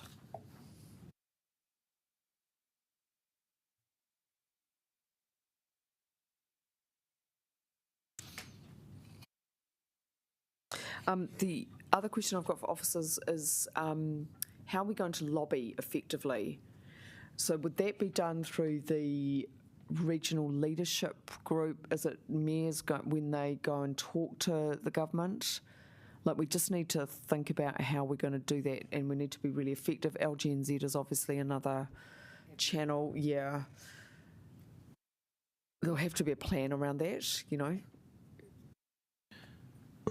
Excuse me, Madam Chair, just happy to support that point of view. One thing I didn't really pick up was how this all ties into either a national directives in regards to, and also from an advocacy perspective, us advocating on to government, if you like, for our area. As such, a lot of it was inward facing, I found, with regards to advocacy, us, even as a councillor group, having to advocate into central government, or this body actually advocating into central government as a collective, I think is quite an important part of this. Yeah. And obviously there's been a change of government too, so that that may impact, yeah. But yeah, number 6 is the one I have very strong views on. That we need to keep working. You want us to actually specify the advocacy mechanisms in there? Oh, no, just maybe if you can think about that as part of the implementation plan. I'm just asking that question because it's quite a complex thing. Okay. My major wording change is getting rid of the "or" at number 6, implementing options for the establishment or improvement of regional infrastructure. Yeah. Nigel, can I actually say I don't like. We have regional committees that have got delegated authority, right? I just think that when you pass it up to the Wellington Regional Leaders Forum or the Mayor's Forum or things like that, their priority in their list of agenda is actually quite heavy loaded. And this is mandated through the Ministry for the Environment. So I think that we should have the delegated authority as a collective to actually advocate in our own right with regard to this, because it is mandated that we have to have a regional waste minimisation strategy. And therefore, the focus of this committee is quite highlighted and polarised with the needs of our collective. So I would like to think that we have the delegated authority to take this further. So sorry, as individual councils? Oh, okay. But that would be changing the terms of reference, making sure that delegated authority came through. Absolutely, and I know my council would support that. Sorry, but I don't quite understand. Don't we want the mayors to be spearheading that? I think when you look at the delegated authority of each of those regional committees and the task force and the wording and the agendas that go to those, this is actually mandated in local government that we need to have a waste minimisation. So what I'm saying is that sometimes it gets lost in the clutter. This is a polarised committee, regional committee that is mandated. It has a mandate through the LGNZ, Local Government Act. I think, therefore, it gives us the ability to have a mandate that we can speak on our own right as a collective of 8 TAs.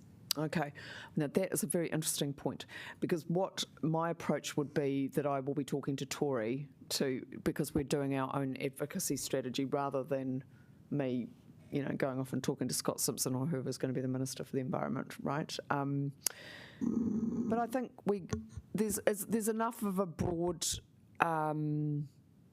mandate, and you've got your own channels too, right? So we can just develop a strategy that's going to be coherent.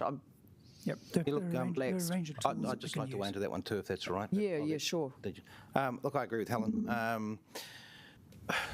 Over the last 6 years, if you like, the poster boy's been climate committee to climate change. My personal opinion is the next 6 years it's going to be more about waste minimisation, sustainability, or we do need to be waving that flag. And so this committee is going to be very important. This committee, not yourself. I mean, we'll be doing our own advocacy, as you can appreciate, at our own council tables. There's no issue. But we really want this committee to be recognised as a voice for our region in this space. And if we say that this is what needs to be looked at, then our mayors look at that recommendation generally and are supportive because it's come through for us. We can do our own advocacy through behind all that and that sort of stuff. But it's not so much you as an individual as chair, it's just that committee. Having that. I just didn't think we needed to go and see ministers, but if that's Actually, Iona, I actually believe that we do, because if you think of the RMA and how collectively our officers got together when there were submissions around the RMA, what happened was our officers got together and actually wrote a collective statement to the select committees, and that's the principle that I'm basing this conversation on, that we should be doing, because I trust the information, even though it doesn't appear sometimes, officers, when I challenge you, but I trust the information that there could be a delegation of elected and officers to actually prepare and go to those select committees when it's important. Okay, I'm very relaxed. I think there's a number of tools that we can use, and we should. And I mean, I think it's going to be very interesting to watch politically, because obviously National had a particular approach to waste when they were in power, and whether they're going to continue with the last government's approach, so I think we'll need to watch that closely. Okay, but I think we can be broad about that. Colleagues, any comment? Oh, sorry, Dill. Yeah, just on Regional Action 6. So you're asking us to remove the word "or"? Yeah, that's it's my personal view. Can I just, our context around that, and very happy to do that, but just providing some background and context to that the way it read was investigate and or implement options. And we just wanted a bit of flexibility that sometimes we don't have to investigate, because there's enough precedent nationally for us to just directly implement stuff. So we just wanted to not do the investigation sometimes. So I think that. Okay, so it just looked like the way it read is that we might not implement, which so maybe that could just be clarified. Yeah. Cool. Yeah, that's fine. Colleagues, other comments? Oh my goodness, we've got people generally happy. Martin? Yeah? Sweet. This is a bit of a segue, but it's important. In terms of our long-term plans, are people sort of becoming aware of what might be in there? Because this is our chance to fund. So, for example, in Upper Hutt, do you know if there's going to be some funding for curbside? It's legislated. Of course there is going to be. There you go. Good on you. That's what I like to hear. Martin, do you know what's in your budgets yet? Not in our budgets per se. We've been already working on the long-term plan for a couple of months now, and that sort of stuff. Budget-wise, we'll be talking to that, I dare say, in the new year. Okay. As such, but all this has been fed through the system, if you like. Okay, so in terms of how's Kapiti going to manage the mandate from government with your current system? I don't have a current answer for you. Okay. Look, that hasn't gone to council for discussion, and so it'd be remiss of me to say. But, but as Helen's pointed out, it's mandated, so we've got to deal with it. Okay. As such. Councillors online, have you had any discussion with your colleagues over your long-term plan and what's going in and what's not? Because obviously we've all got massive challenges, right? Yeah. This is tough. Yeah. From the point of view perspective, officers will be working in lockstep with councillors with regards to the current trajectory under the current long-term plan and the next long-term plan. We, in fact, had a workshop last week on the changes to household collection, potential changes to household collection. So this is already in train for us, and nothing that I saw in the local action plan made me, skip a heartbeat. The organic processing, which is done, it's a shame Andy's not here today, obviously, with primarily at the moment, but just been driven by Porirua, Hutt and Wellington. I think there have been some high-level discussions, I've been told, so we just need to keep there's been some conversation about how that would in terms of implementation costs, how that would be shared across the three councils. That's been incorporated into our thinkings thus far. But yeah, like every other council, it's still early days, but it has been signposted.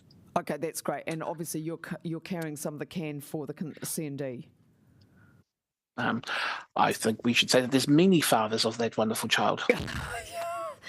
And we are very grateful, very grateful. Okay, so maybe let's just keep talking about this politically as we go through the process. Dill.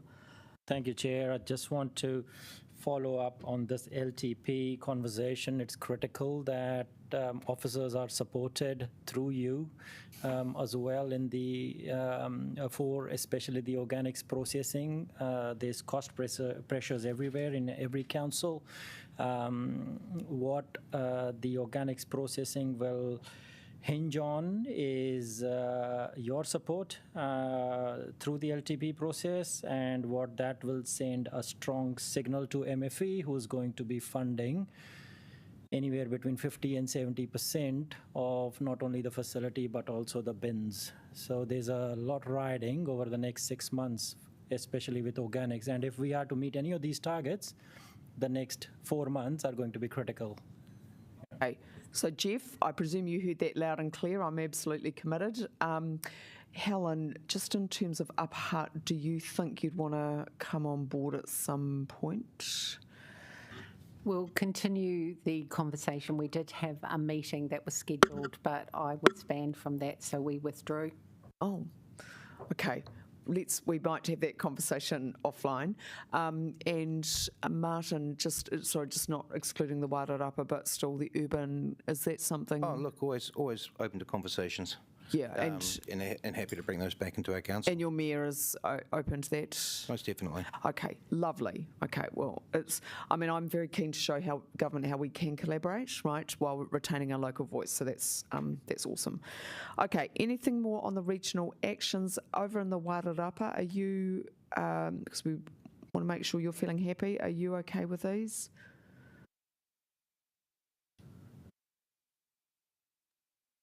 Yep, from what I've seen overall, I think they look fine. Cool. And look, do let us know if there's ways we can support you too. It's just that obviously your issues are quite different. Yeah. Okay. Oh, wow. Colleagues, while we've got the opportunity, would individual councillors like to just ask any questions about their local plans? It's not the business of this committee to interfere too much, but just in terms of making sure it all hangs together as one plan.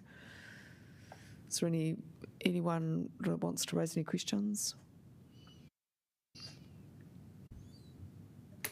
Does anyone have a piece of legislation or bylaw that deals with fly littering? Because we massaged one out and it wasn't very good. It can be challenged, so we need to look at that. So if anyone, I'm open to plagiarising. We've hired the local gun club.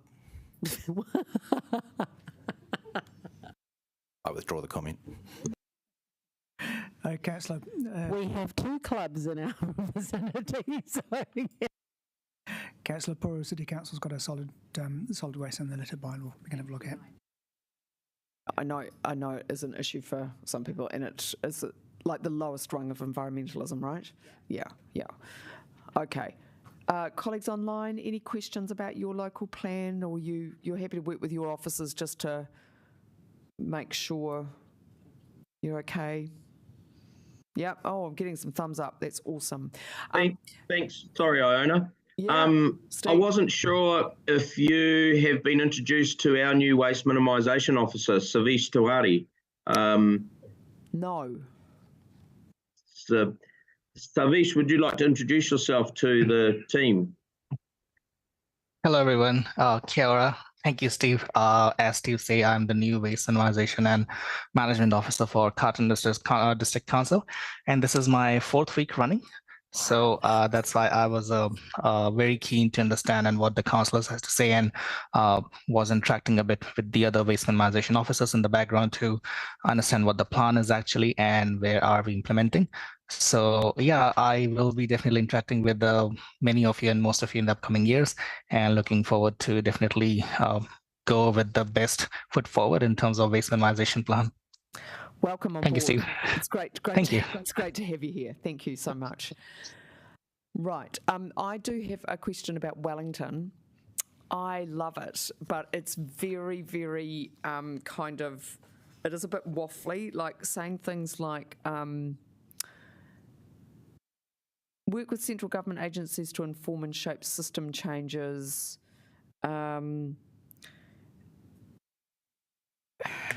There was something about our lifestyles. Oh, that's right. Deliver lasting behaviour change and interventions by educating our community to understand the benefits of change and then help it make that change easy. That's really, really broad. And obviously some of the tools to do that are way out of our hands, right? Because there are people overseas doing some not great practices. So when we come to the implementation plan, will that be very detailed? Because it just needs to be maybe just made a bit tighter. Yes, in one word. We do actually have a more comprehensive action plan that runs sitting in the back of the Wellington action plan with more detail. So a series of initiatives by each of the actions, which spells out how we would give effect to each of those elements. So that's already sitting there, so happy to share that with you. Okay, I'd love to. I did have a question around the implementation plans. When will they be done? Because this is where every committee who loves a member who's a nerd will be able to, get into the detail. I think as soon as we've got this out of the way, in December, we will be starting on them in earnest. So when do you think you'd be able to report back to the committee? In June, or how long is it going to take you? I would think June we'd have a rough idea of where we're going, and obviously we'll have implementation plans for each of the local action plans as well. So trying to fit them all together. So those local implementation plans, you'll work with your relevant councillor so that it's, okay. Well, I think that sounds reasonable, 6 months to... And obviously Martin was rightfully remind me around monitoring. So last time I was on this joint committee, we possibly didn't, the monitoring fell down a little bit. So we need a really good, strict regime, a work program, and so that we can ask questions about how all the objectives and the targets are going. We certainly intend to have more robust reporting back to this committee. That will be great. That's just part of the maturity journey. Yeah, no, and we will be very interested in this part of it. Like, in a way, you can write whatever you like in this plan, but it doesn't matter because it might, if it doesn't happen. Right, yeah. So just a question for the officers. So obviously our contribution is done on population, right? So when was that data collected and how often is it reviewed, knowing the population growth in our region? To date, we've just used the statistics from Statistics New Zealand. I assume that I'm happy to take some more money off you, Councillor. I would just, no. I'm all about transparency and disclosure, and if you're gonna, if we're gonna have to look at the growth increases, and we're all tight purse strings, and it's better to know up front than to be sideswiped. Yeah. So just thought I'd check. It's a moving feast, isn't it? But anyway, more people can help pay for the work that we want to do, right? So that might be a good thing. Colleagues, any other questions? And then I'd just like to wrap up by talking about the steps forward just until the end of the year. But just giving you that space to ask any questions, anything that just occurred to you. Are these general questions? Yeah, you can ask a general question. Yep. First one I've got. With regards to how we're messaging out into our communities from a collective perspective, I note that the website that's set up for this committee, I think it looks really good.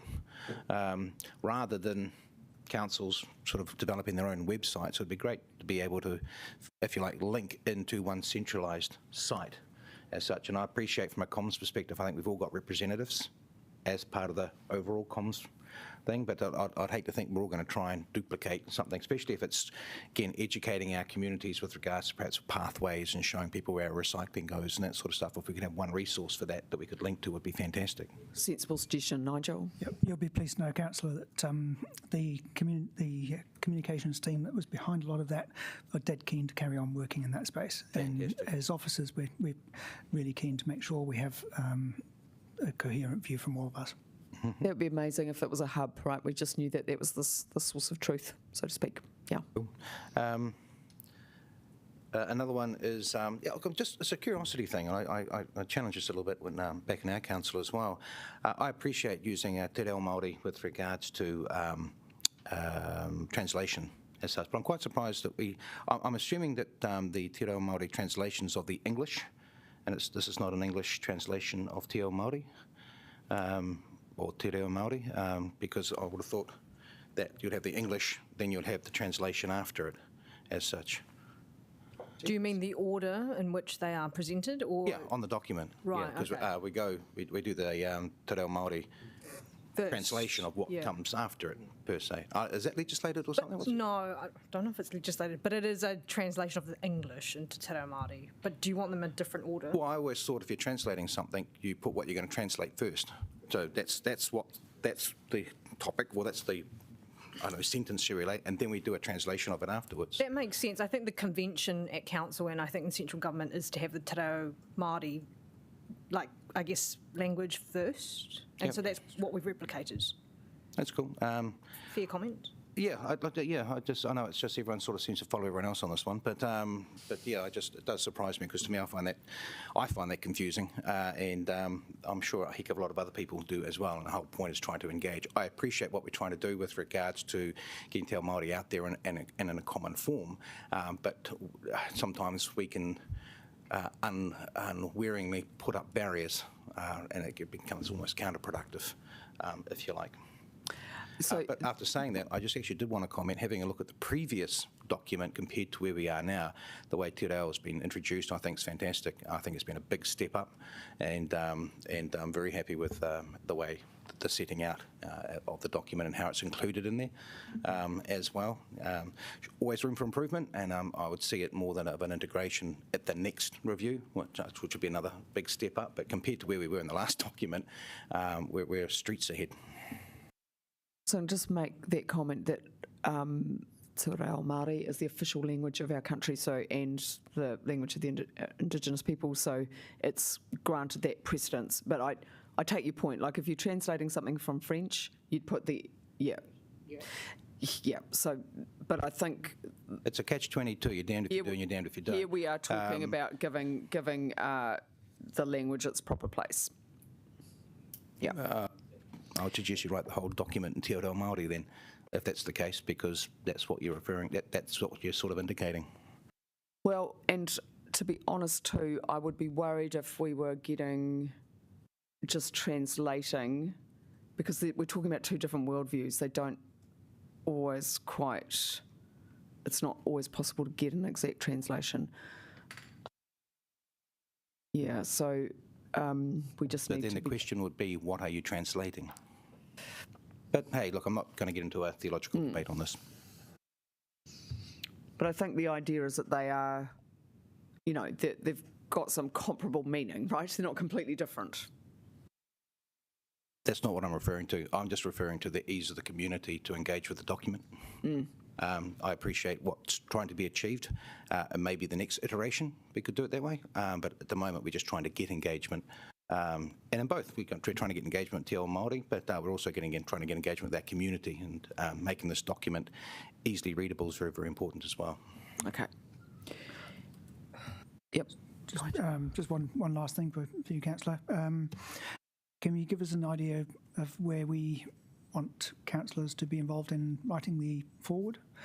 Yes, of course. Well, look, I think, we could give you some guidance, but it's probably something for you to write, just that, that we've worked hard on this, we've appreciated the community feedback, we've incorporated it, and we look forward to implementing it. I think something quite bland is fine.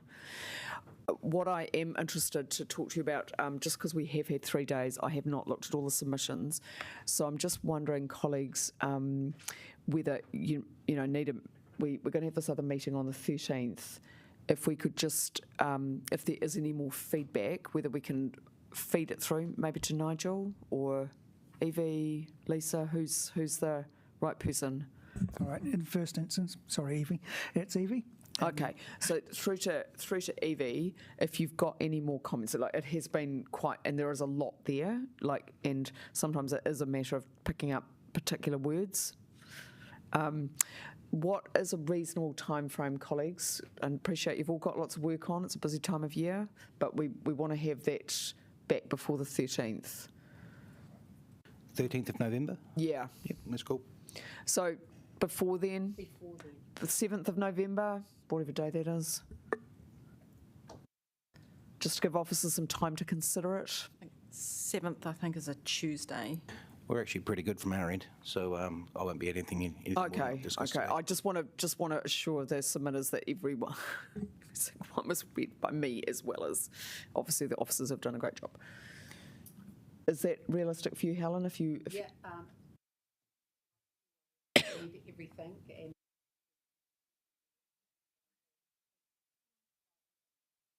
And I'm just looking at the meetings that I've got. Is that pushing? But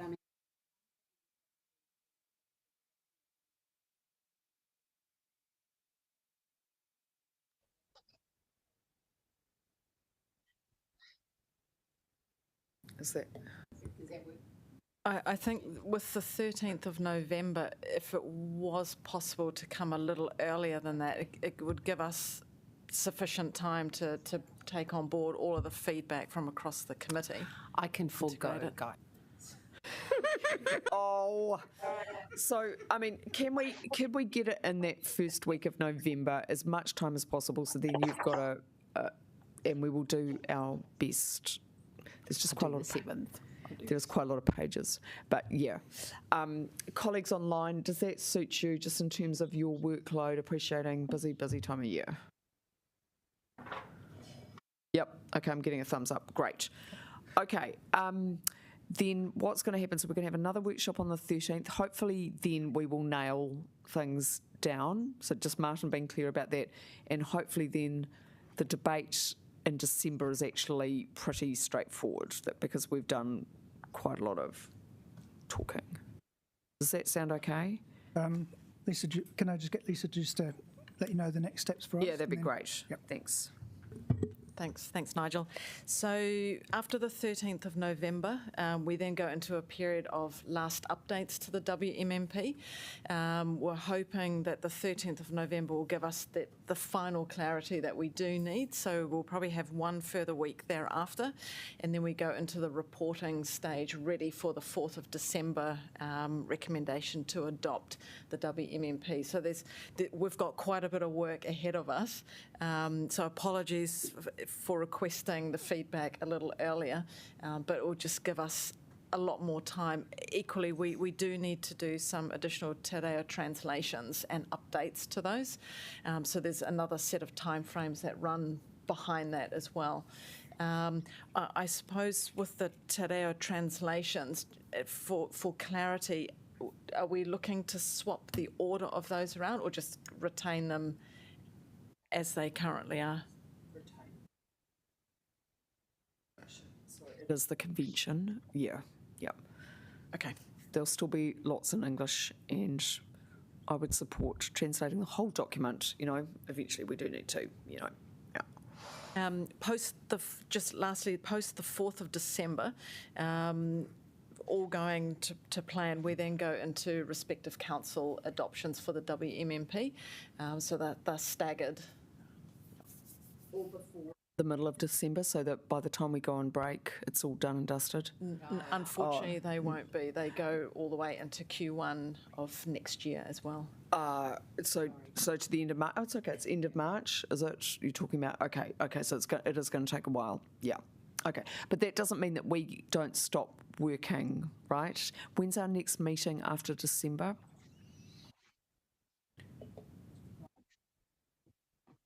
So the purpose of the March meeting will be to hear about the implementation plan progress, just give us some update. Yeah, an update on where we're at with the adoption process, and then obviously where we're going to start with the implementation planning. Yeah, okay.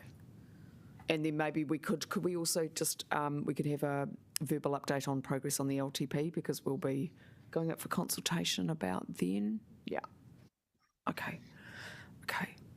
Right, councillors, any other questions? It's 4:17, or can we close up?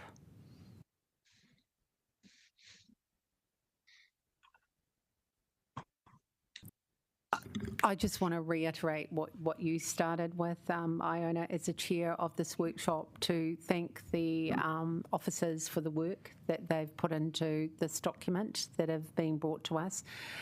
Just looking at the size and the massive landslide of paperwork that came through, it's huge. So the work you do is appreciated, and I think all elected members, whilst we take on board your recommendations, I'd say 75% of them are going to get through the hoop, maybe 25 are negotiated, which we've already negotiated a couple there, haven't we, Chair? So great, thank you very much. Yeah, no, you've done a fantastic job, and I think it's really clear and people will be able to see, let's keep all these documents available, so people can see all the iterations, but there's heaps here. And look, I'm really grateful to the officers, because we've now got everyone on board doing the work, so there's nothing more that we could ask of that, and it's very inspiring, and we'll have a great sense of achievement. I bet it's good legacy. Right, any other comments otherwise? Del. Thank you, Chair. I think we've covered most of your questions that you sent in the email. There's two very sensitive topics that I'd just like clarity on. Is that okay? Yeah, of course. One is current references to planned legislation. So that legislation is planned.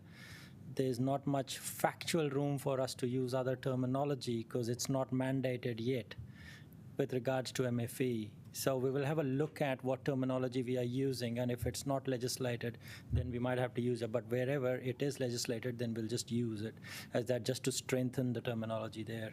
Yeah, so just all my point was, this is a 6-year document. We've had a change in government, so we don't want to put any plans in, because they may change it. They may not. Yeah. but we just need to be a bit careful about that. Yeah. And when there was a part which just said, yeah, this legislation is coming in, I'm like, well, we can't be that short. Yeah, hopefully we'll. Yep, and now Helen has strengthened our elbow by saying we will be going to see them. Be clear that they. Yep, and the other point. The other point is the deep, heavy one about incineration, and we have maintained neutrality in this document about incineration, which is aligned with MFE. With regards to neutrality as well, and we do not want to take sides. We don't know where the market is going to go, although we know what the right thing to do is, but we cannot take a stand. So we just wanted to get a steer on what your thoughts are on incineration. Yeah. I thought about this. Yep, Jeff. Obviously, I share Councillor Pennett's views, sentiments about incineration, pyrolysis, whatever technology.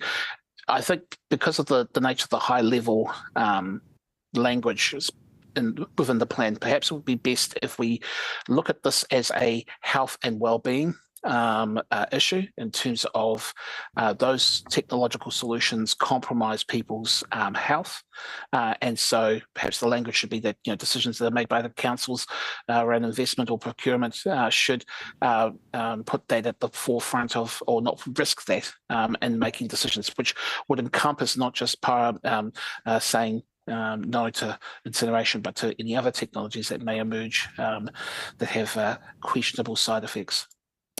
It's a great point. I guess my question to you, Dill, was why are we being neutral?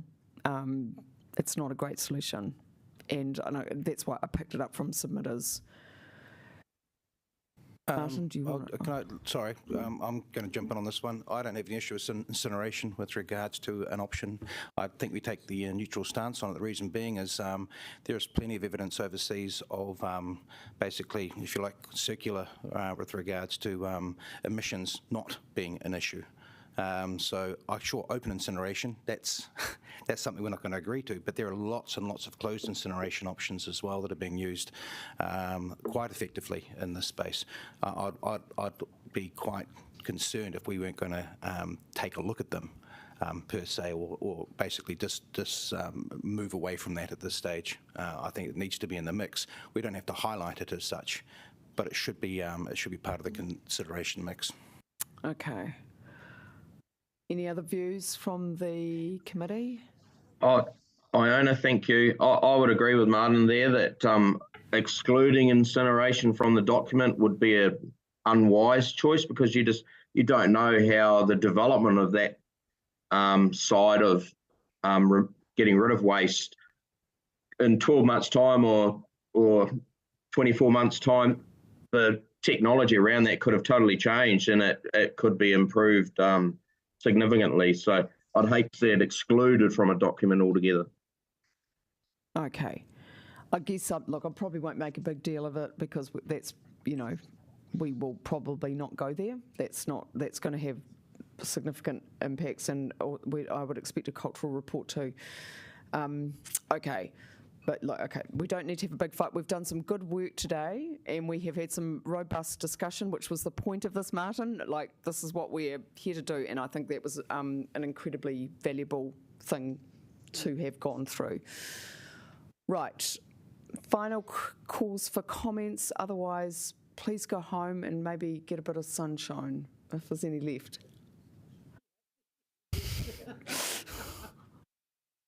Okay. All right. Look, again, a huge thanks to staff, and a big thanks to you colleagues too. But this is why we come to this work, to do the best for our communities. Thank you so much, and I look forward to seeing your feedback, if you can include all of us in it. And we'll see you on the 13th of November. Kia ora. See you everyone online. Thank you. I know it's difficult being online, so really appreciated, particularly the Wairarapa councillors turning up. Thank you. It's great to be cutting back on our emissions, Iona. Yeah, exactly. I appreciate that, Steve. Thank you.